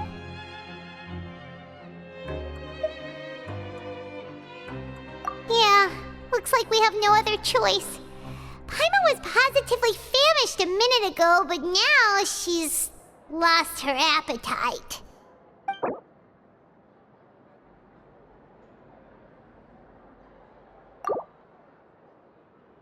What would you like to do this afternoon?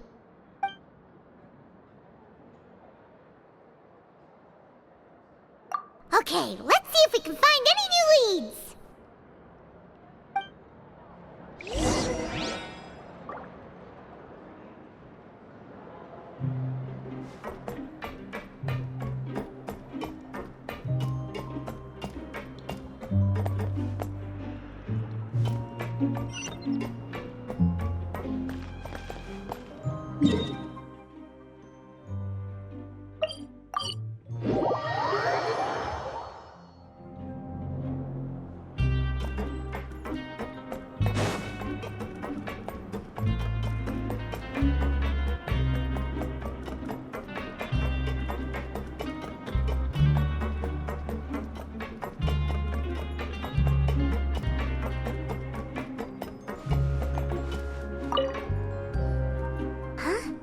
Rowan? What are you doing here, Chief?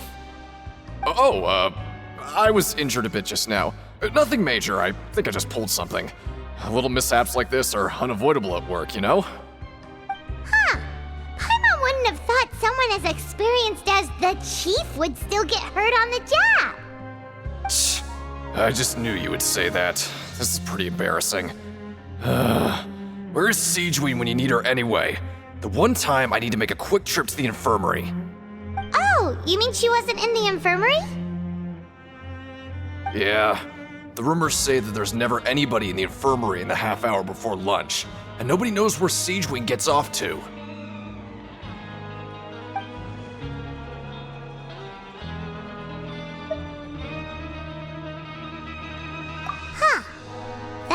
actually really strange. Cedrine's always super dedicated to her work. Where else would she possibly go? Forget it. I can take care of a small sprain like this on my own anyway. No need to trouble her.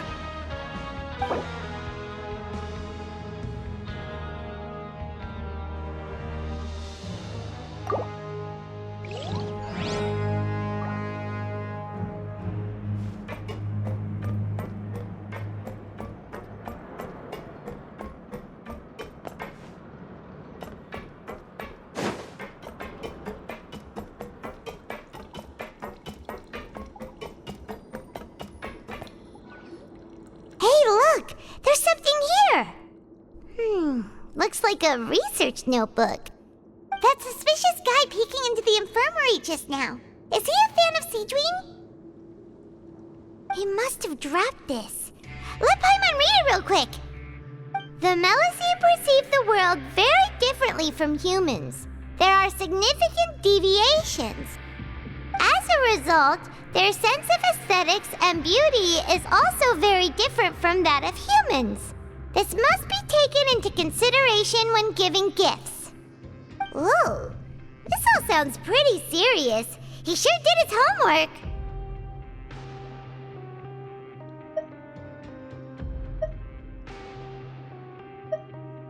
And as for the notebook, let's take it.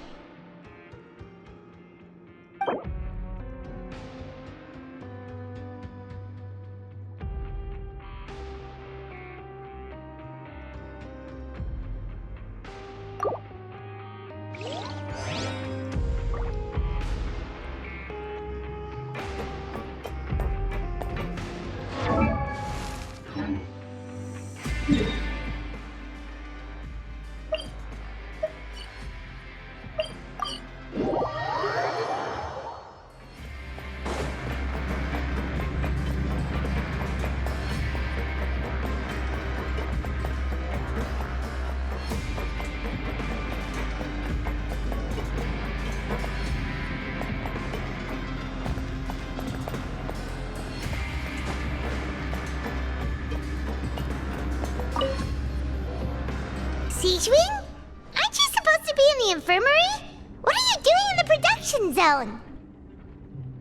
Hello, Traveler. Paimon? Everyone's usually busy around now, and we don't have any patients to look after in the infirmary. I thought I'd come here and enjoy the sight of everyone hard at work. Enjoy? What's there to enjoy here? It's really worth watching. I often stand here and observe everyone. Humans are just so interesting and adorable. I like to watch your expressions while you work. Are you talking about pets or people?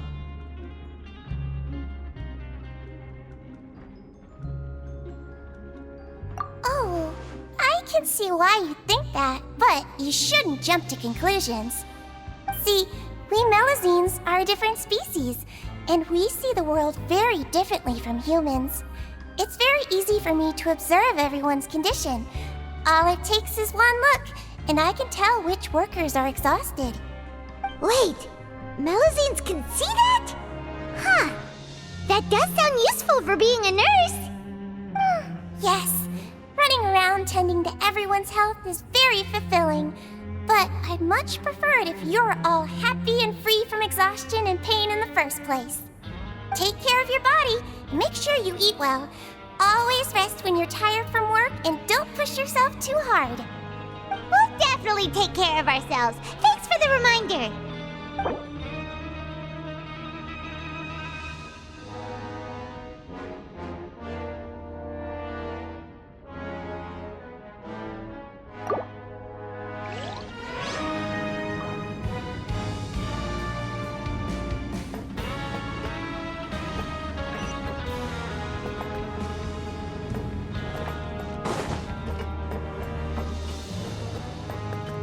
Just like His Grace said, paying attention to every little detail is the key to prosperity. Maybe this is the true meaning of rebirth, not just earning credit coupons.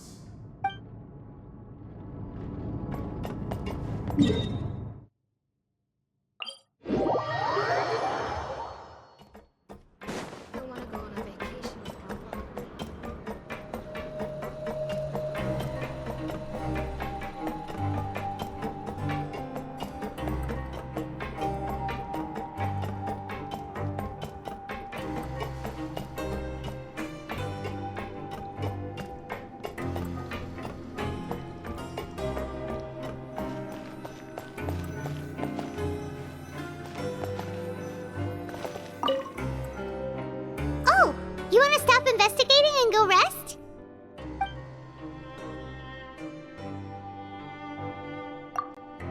Okay, you should rest up. We'll be back at it tomorrow. So after working a few days straight, we got some strange meat in our lunch. What was that all about? Has our investigation turned up anything useful recently?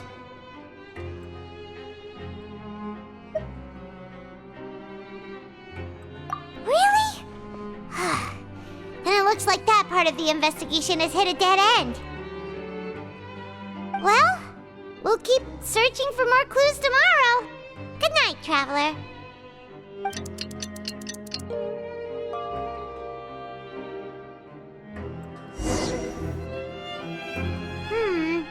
Maybe we can make some progress in our investigation today. What do you have planned for us?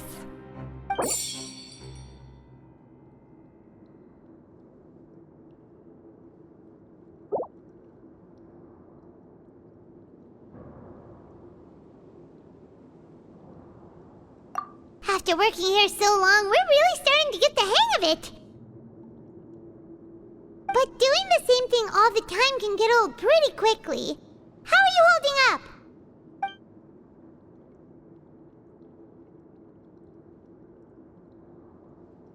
Yeah, it's good to kick back and relax once in a while.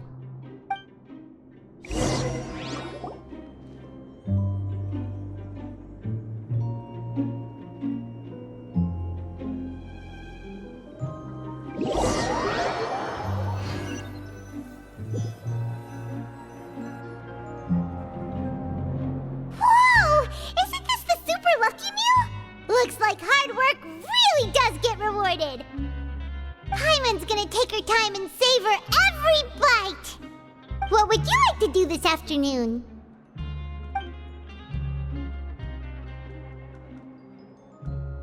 Maybe we'll be able to find some leads there.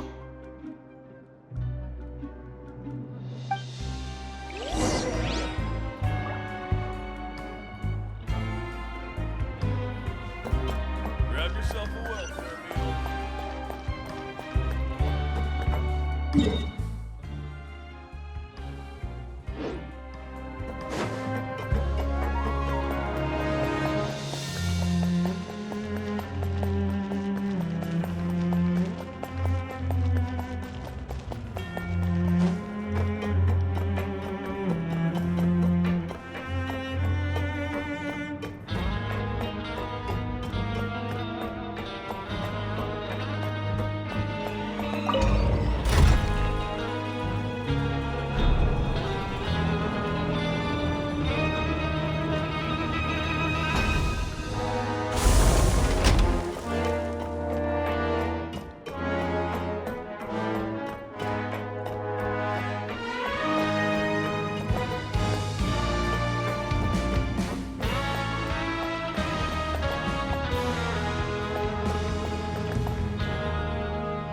Oh, you must be the Traveler, huh?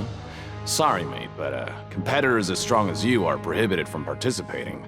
I don't make the rules, mind you, but I was given very specific instructions. Even convicts value their lives, don't they? I hope you can understand. But we have a game here that'll let you show off your strength, and you'll even earn some credit coupons in the process. What do you think? Interested? And if we lose the game, will it cost us credit coupons? Of course. That's the cruel reality facing every competitor in a place like the Pancration Ring. Okay, great. Let me walk you through the rules. The targets in front of you will pop up one after another. You'll need to hit the targets in the same order that they popped up. If you can complete a few rounds in a row with no mistakes, then you'll win credit coupons. But the second you mess up the order, you'll lose. Game over. The game costs 300 credit coupons to have it go. So, you up for it? Thanks for your patronage, mate. Now, let the game begin.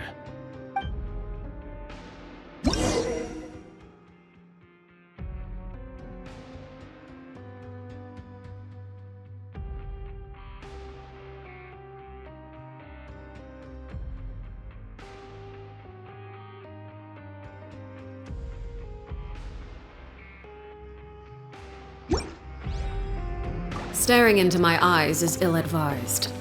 I can't promise you'll like what you see. Okay, do your best to hit the targets, just like Colin said!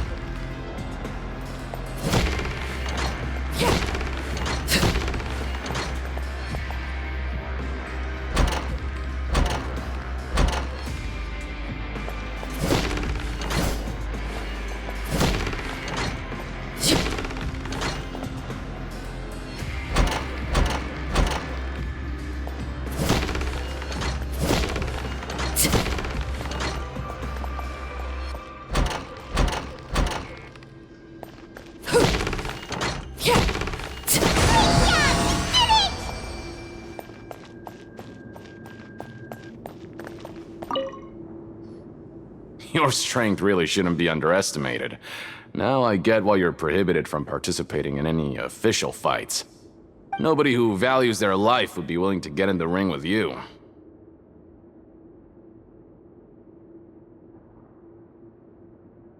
However, you two haven't tried betting on the outcome of a Pancration match yet, have you? Just go talk to Rusimov. Buy a ticket for whichever fighter you think will win. There's a big payout if the fighter you support comes out on top. But we don't know anything about the fighters. How can we possibly know who to support? That's normal. Just watch a few matches and get a feel for the fighters. It won't be long before you can pick winners in your sleep. He's got a point. Why don't we give it a try? If we have enough coupons, we could probably bet at random until we figure everything out. Bet at random, huh? Well, how should I put it? It's not like you can't do that, but I'd advise you to give it some more thought first. Huh? We shouldn't get too carried away. What's the problem?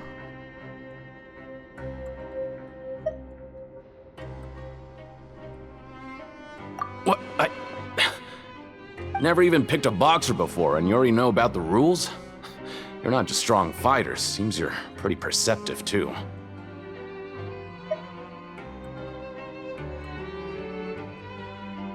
Might as well tell you about it, since you already know that much. Plus, I think you've got the potential to be one of my greatest customers. I think I can let you in a bid. Besides, I don't want to risk ever losing a customer like you. Is it that serious? Okay. The hidden rule here is, if you buy both boxers' tickets and support them both, something bad will happen the next morning. So the rule is that we shouldn't pick both boxers in the same fight. But if anyone actually did that, wouldn't they be guaranteed to lose coupons? Who would do that anyway? And what do you mean by something bad will happen? How would I know? Not like I'm stupid enough to do that. But I've heard a story about the rule. According to the rumor, there was a masked boxer who possessed incredible skill and power. None of his opponents even stood a chance against him. However, in the final match, the organizers told him to take off his mask. He refused and never showed up to the fight. And after that, he was never seen again. Some say he died, or that he was taken care of by the event's organizers. But everyone remembers that he was someone who cherished honor above all else. In his eyes, supporting both boxers in a match would dishonor the competition itself. So you mean it's like a curse? He'll take vengeance on anyone who does that?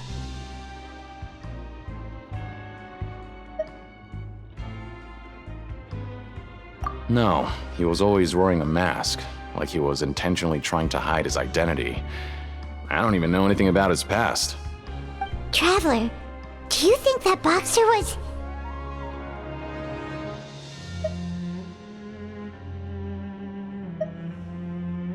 Huh? We will? You're not serious, are you? Look, here I was just trying to be nice and warn you, yet here you are trying to break it on purpose? Yeah, it sounds pretty scary to Paimon.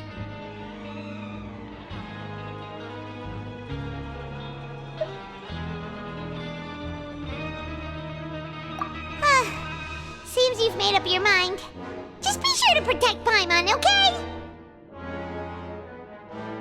Betting on both fighters will set you back about 3,000 credit coupons. If you have enough, then go ahead and give it a try. Just don't come running back to me if something happens.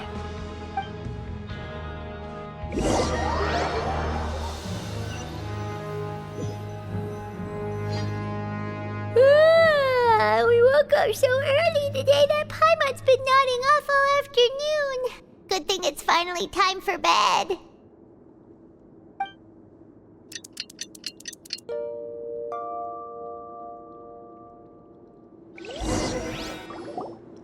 Oh, Paimon doesn't want to get up. Paimon still feels completely exhausted from yesterday. What do you have planned for us?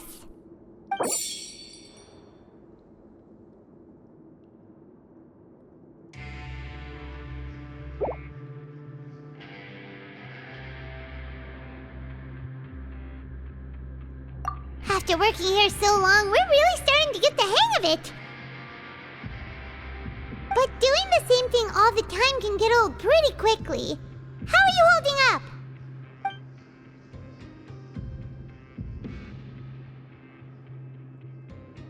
Yeah, it's good to kick back and relax once in a while.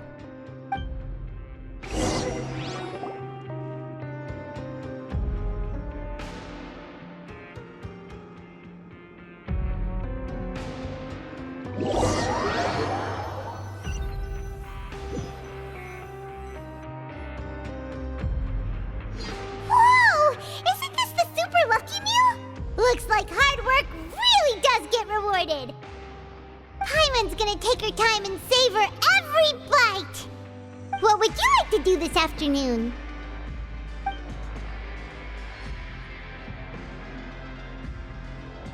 Maybe we'll be able to find some leads there.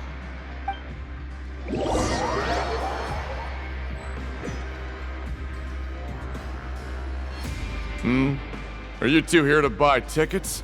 Better be quick about it. Another match is about to start. Who are the boxers in the next round? We have the reigning champ, Le Grappler, versus a contender from the Eastern Prison Block, Demon Horde. Are those their nicknames, or did they choose those names themselves? Either way, super weird. Since you're new around here, I'll help you out and give you a little suggestion. Even though Le Grappler is the crowd favorite, Demon Horde is a first-class dark horse with incredible potential. Anyway, for this match, I recommend that you pick... Huh? For both fighters? I could tell you're new to this, but I didn't think you were completely clueless. Maybe you don't quite understand the rules, no? Let me try to explain again for you more clearly. You see... Oh, no need. We're aware that we're going to lose coupons. All right then, if you're absolutely sure.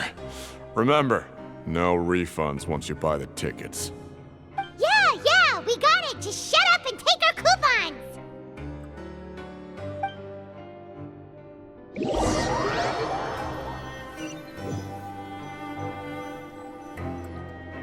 Seems we had a productive day. Hope we can make even more progress tomorrow.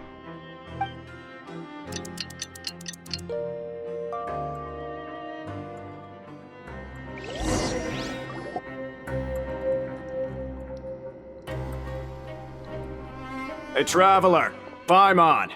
Package here for you. The next time you buy something, go pick it up yourself. I'm not a delivery man, you know. Huh? A package? For us? Did you buy something, Traveler? Paimon's not quite awake yet, so why don't you go take a look?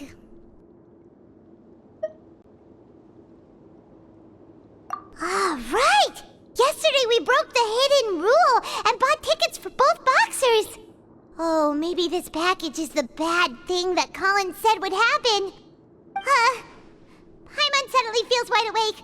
Wait, maybe let Paimon go hide somewhere first. Just call Paimon after you opened it.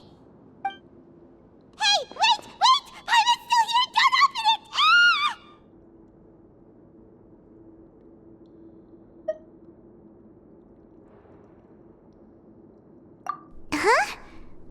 is it? Are you okay? Let Paimon take a peek too. Oh, it's just a small bottle. But the color of the liquid inside looks so wrong. Almost like...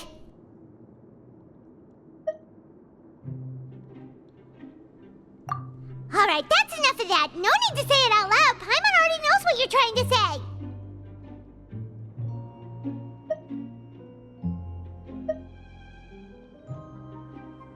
Ugh! No way! Get that stuff away from Paimon!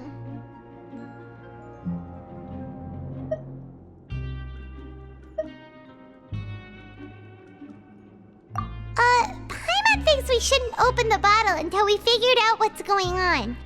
Just trust Paimon on this one, okay?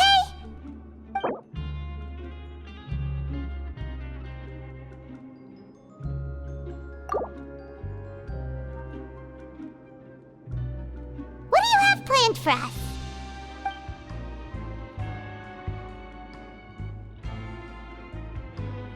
Though it feels nice to slack off a little, less work means less coupons. Let's make the most of our morning.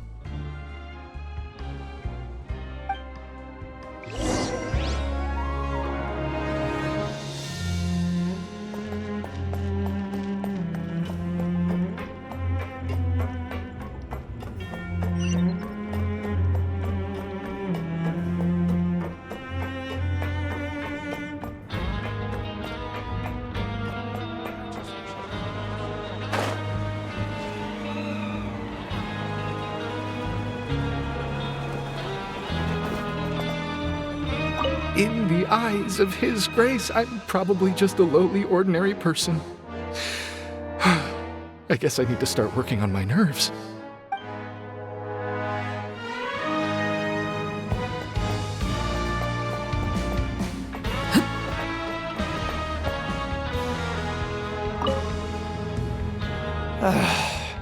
If there's no way to send it all out, maybe I'll never get a chance to leave.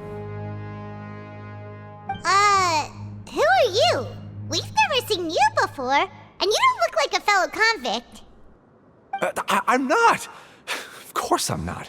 Please, don't mistake me for a criminal. I'm a good, law-abiding citizen. Then what are you doing here? You sure seem anxious about something. I'm a promoter for Fontico, and I'm usually responsible for promoting our drink products. I thought I could complete my task here quickly and return to headquarters, but I've been here way longer than I anticipated. Oh, a promoter from Fontico? So what kind of problem did you run into? I'm so upset. It's all because of that Duke. After discussing the company's promotional plans with him, he told me outright that my project was worthless. However, in light of our long history of successful collaboration, I still tried to patiently explain the details. However, to my surprise, he just cut me off while I was speaking. Let me take a moment and recall his exact words. I'm just gonna stop you there and say no. If anything, I'm saving you time. It seems you don't fully understand the value of credit coupons here, nor do you understand the value of your own products. The former is because you are from the overworld. That's understandable, and I don't blame you for that. But as for the latter, only someone monumentally stupid, so breathtakingly stupid that they were completely ignorant of the value of credit coupons, despite living in the underworld, would ever possibly consider buying your drink. Let's just forget it. Anyway, that's how he rejected my proposal and asked me to come up with another solution with the condition that it doesn't cause any trouble for him. Can you believe that guy? Well, he is the head honcho here. Not much you can do about that. We met him too and could tell that he's the kind of guy that's hard to pin down. Fine. I know I should just let it go. I'm on his turf after all. His house, his rules.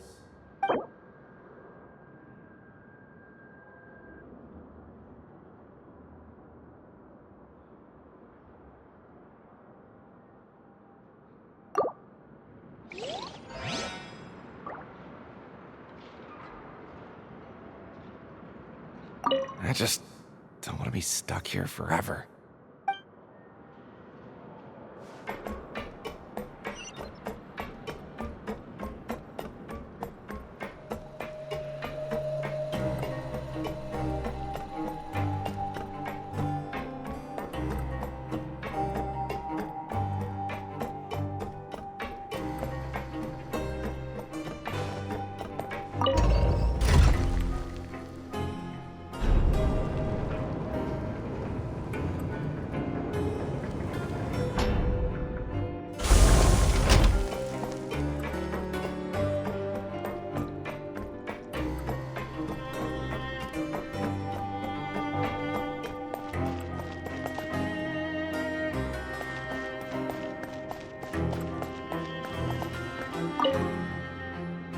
Hey, I heard you crazy fools really did it.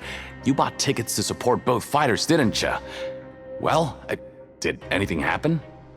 Well, the next day we received a mysterious package, but we still haven't made any sense of the contents. So it is real. You didn't become cursed or anything like that, did ya? Are you both still okay? Wait. Are you sure that it's still you controlling your bodies right now? Paimon's not sure. What do you think, Traveler? Is Paimon still Paimon?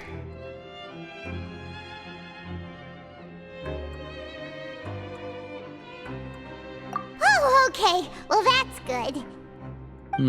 Yeah, you two don't seem to have changed at all.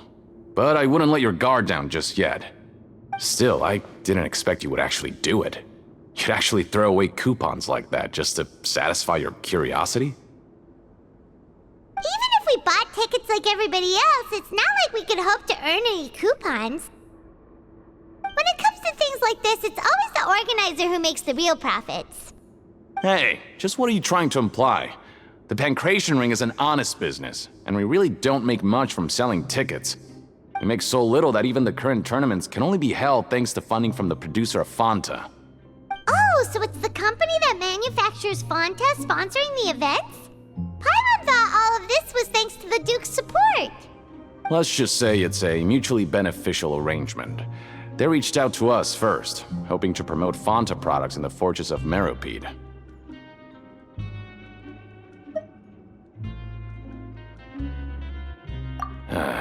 Anyway, you try and take extra good care of yourselves these next few days, you hear?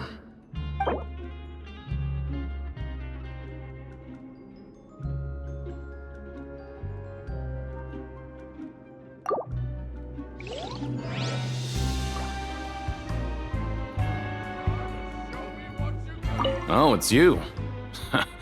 You must be absolutely loaded with coupons if you have time to stroll around like this.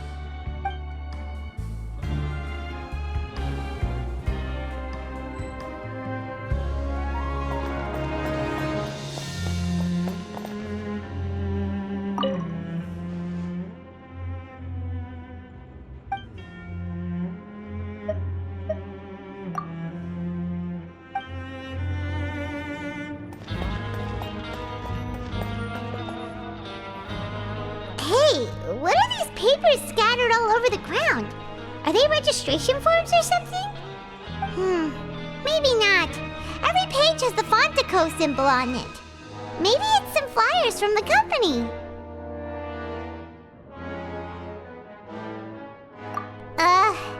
Okay. But if someone catches us, they could accuse us of trying to steal the company's secrets, couldn't they?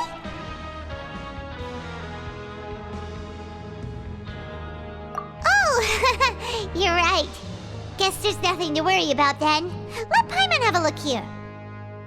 Without assistance from the Fontaine Research Institute, development of the new product has been slow, and some researchers on the project have voiced concerns. We have no choice but to let the new product undergo the first phase of promotional trials without a designated name or packaging.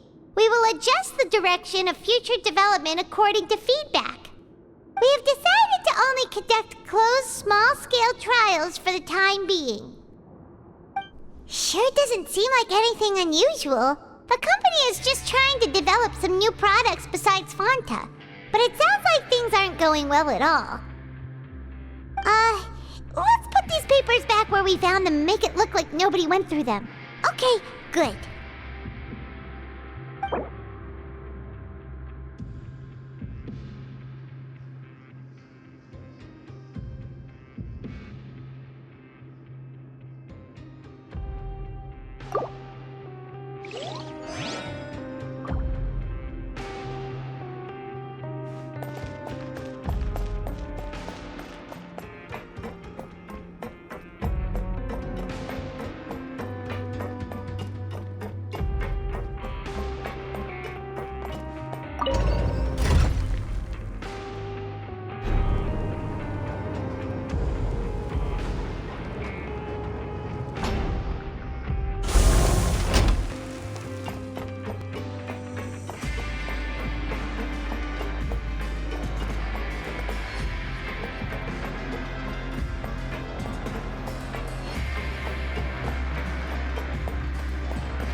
Without even thinking about it. Wanna grab something to eat?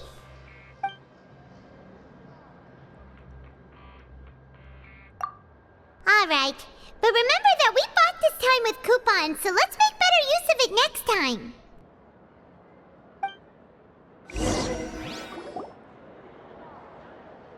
Oh, just a regular meal set. Guess Paimon shouldn't get her hopes up. What would you like to do this afternoon?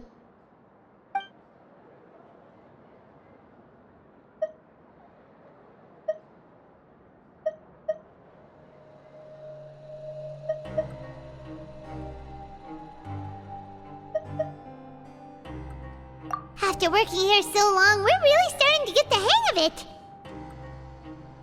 But doing the same thing all the time can get old pretty quickly. How are you holding up?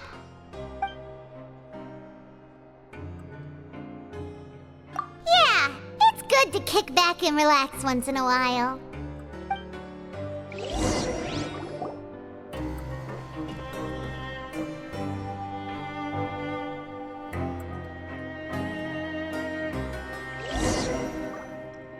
A mysterious box?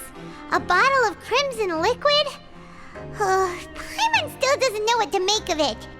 Do you have any ideas, Traveler?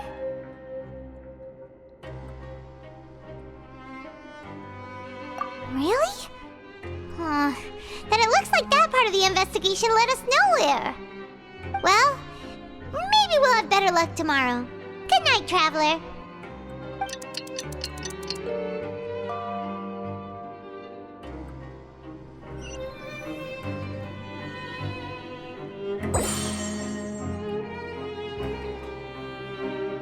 Okay, so we've investigated 2 of the hidden rules. Paimon didn't think this prison would have so many weird things going on. We'd better pick up the pace with our investigation, otherwise we'll never get anywhere.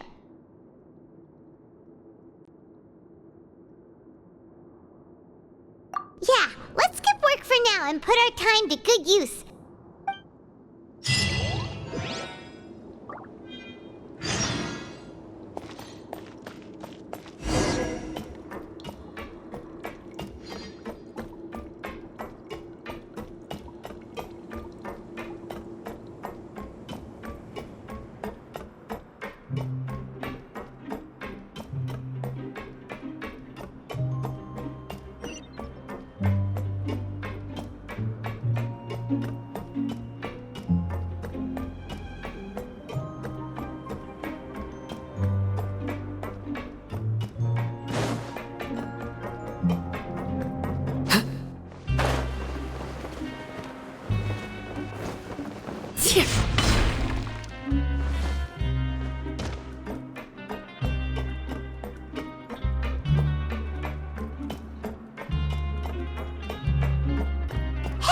Isn't that Vidoc over there? Is it just Paimon or are there fewer more people than usual here today.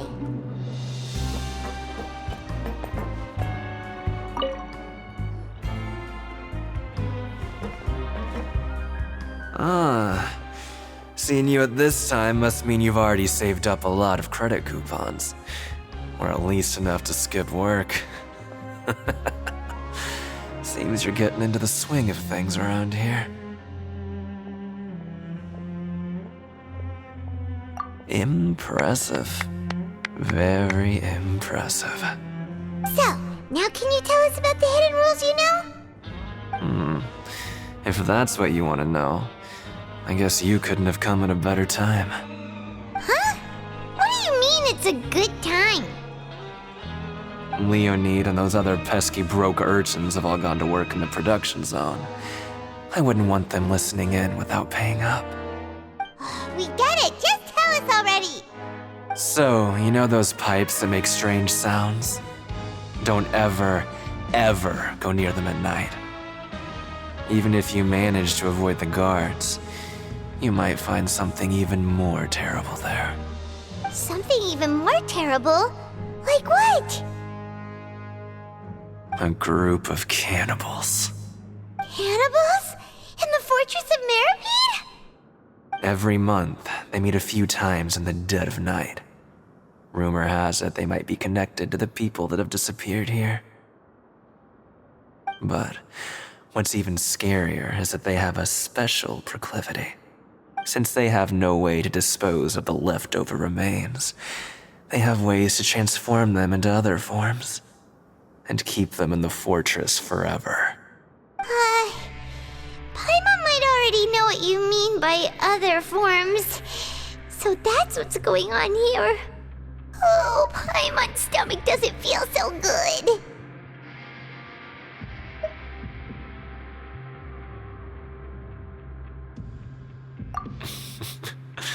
You two look pretty skeptical. No matter, learning the truth behind dark secrets isn't necessarily a good thing. I've got things to do too. I suggest you just act like I never told you anything. Traveler, can we just trust him on this one? Oh, Paimon doesn't want her blood and flesh entombed here for all eternity?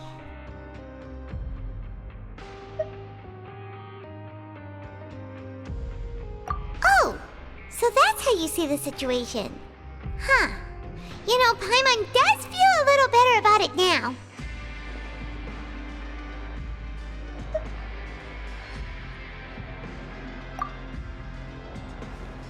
When will all the secrets end?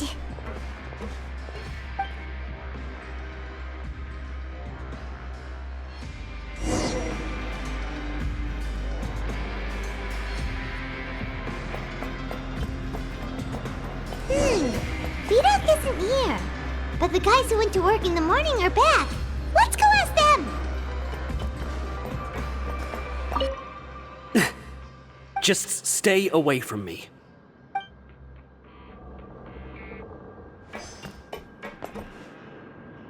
What? What are you saying? You shouldn't go around saying stuff like that.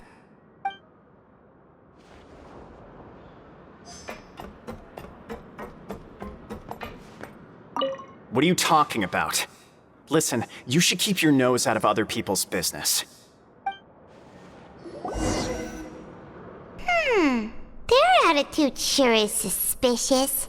Like they're trying to avoid us.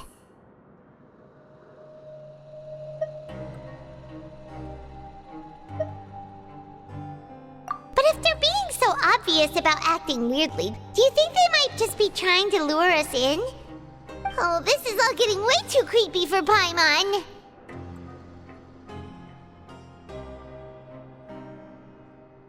So you mean we still need to investigate some more? Okay, if you say so.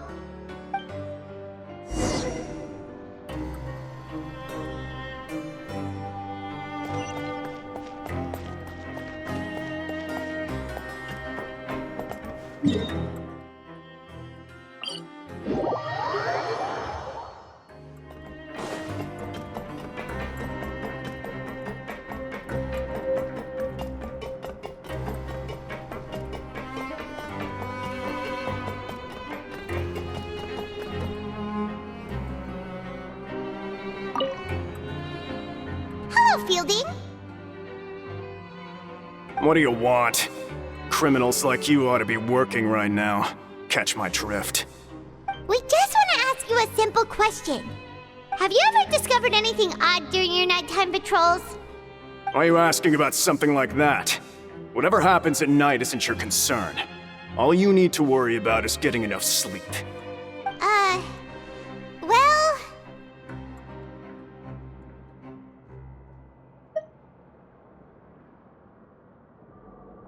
Right! We've heard it happens a few times every month. Paimon has sensitive ears, so it makes it hard to sleep. Really? I see. But it's not like I'm on duty every night. And now that you mention it, I recall my colleagues talking about something like that before. They say that strange things tend to happen at night on pipe cleaning days. Lots of us don't willingly take those shifts. So, what happens at night on pipe cleaning days? They just conduct regular cleaning of the fortress's drainage facilities. There are 3 pipe cleaning days per month, and it just so happens that today is one of the scheduled days. You can try to confirm the sounds tonight if you want, and if they're real, then I can report the issue to my superiors for you. Oh, okay. Then we'll keep both ears out tonight. If that's all, then I'll be leaving now. I advise you not to try anything funny, though. Even if I'm not on duty tonight, someone will still be watching you. Don't worry, we don't want any time added to our sentences. Oh, he left. So what do you think about the pipe cleaning days he mentioned?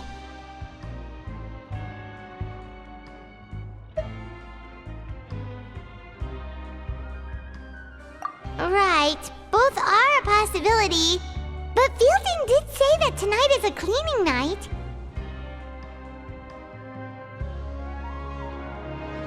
Paimon knew you would say that. Alright, sounds like we'll be up all night tonight then. Paimon just hopes the guards don't catch us.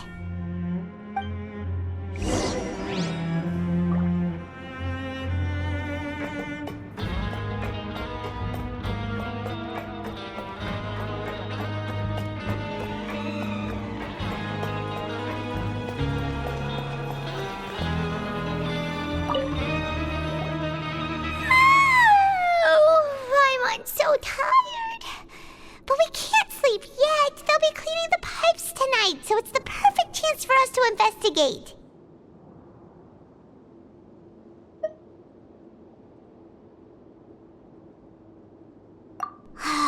Whatever. Just be sure to wake Paimon if she dozes off. Paimon's worried something might happen if you go alone. Huh? Traveler? Did you fall asleep already?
Just peacefully sleeping to Paimon.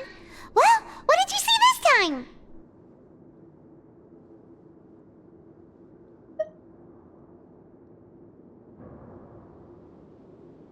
Really? So we're finally starting to figure out what actually happened. But what about the cannibals? How do you explain them?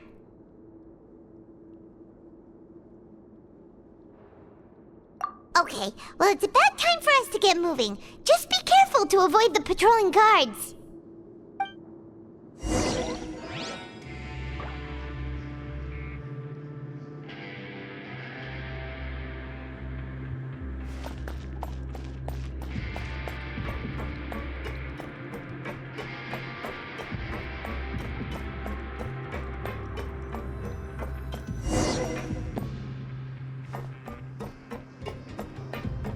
Shh! Careful!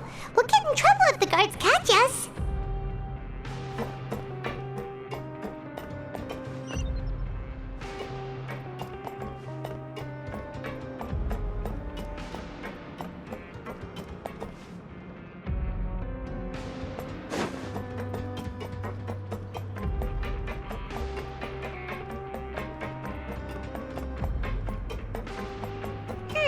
This should be the place.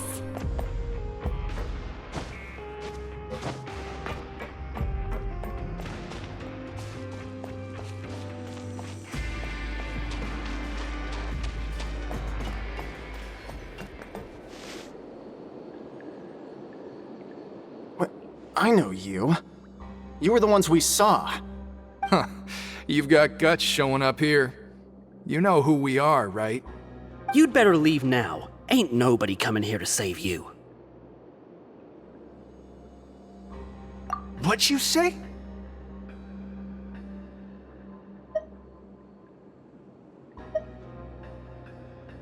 Yeah, so what if they were? If you push us, we can make those rumors a reality at any time. Hey, what's the point of all those rumors anyway? What exactly are you trying to do? I don't have to tell you anything. If you turn around, go back to the dormitories, and act like you never saw anything, then I'll pretend that you never showed up here. Yeah, scram. Nothing worth seeing here.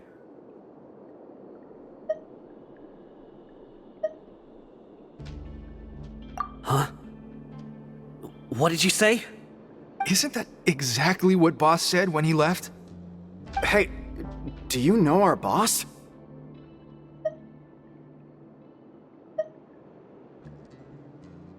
Whoa. We had no idea our boss was such a big deal. He always kept his identity a secret. So, did he have you come here to find us? Oh, so your child's crew here? Seems like he had no problem fitting in.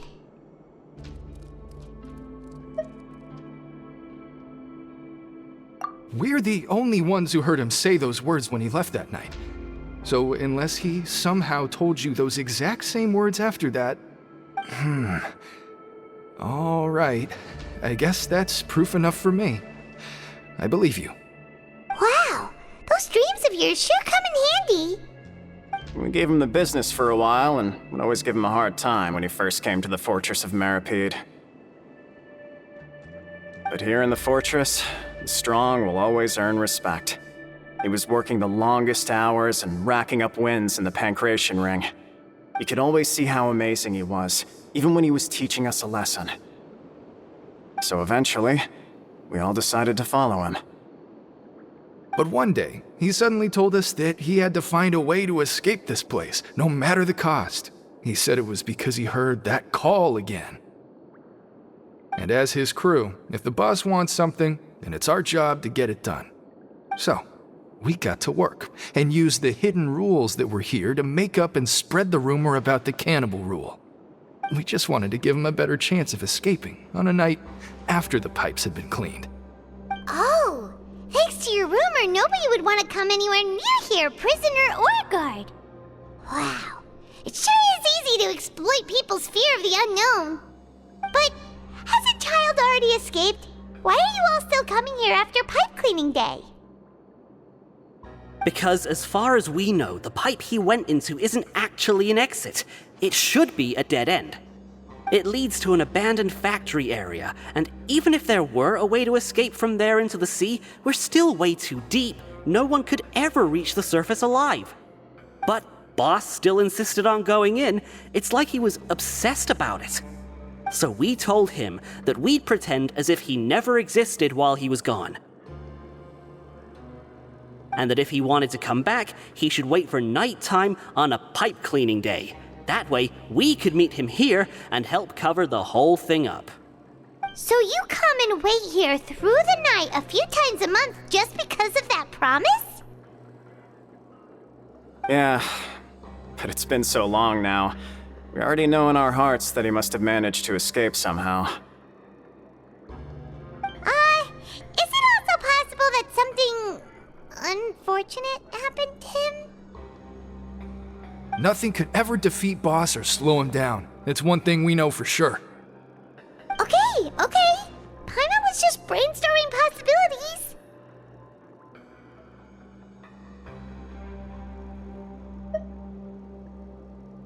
All right. Keep quiet and follow us.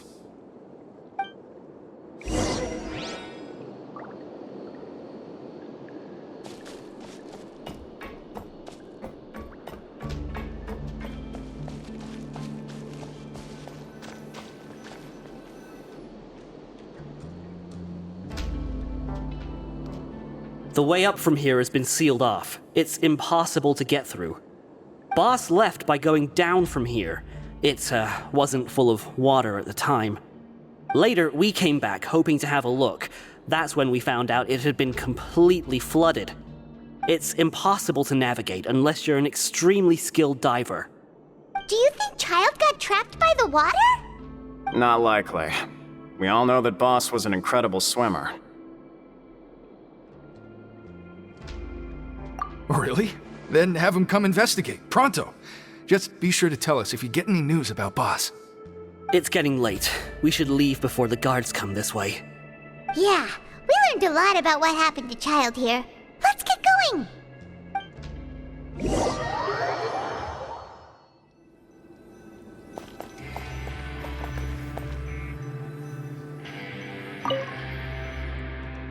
Whew. We finally learned some key information. Seems all of our investigative work has finally started to pay off. When you said you knew a diver, you were talking about Fremine, right? If we ask Linny, he'll definitely have Fremine help us. Ugh. Why is Child like this? What was he doing going into the pipes? Not making our jobs easier, that's for sure. Fortunately, though, it seems like it's only a matter of time now before we find out what really happened. Now that we can finally relax, I'm starting to feel super sleepy. Let's try to get some rest while we still can. Nighty-night, traveler!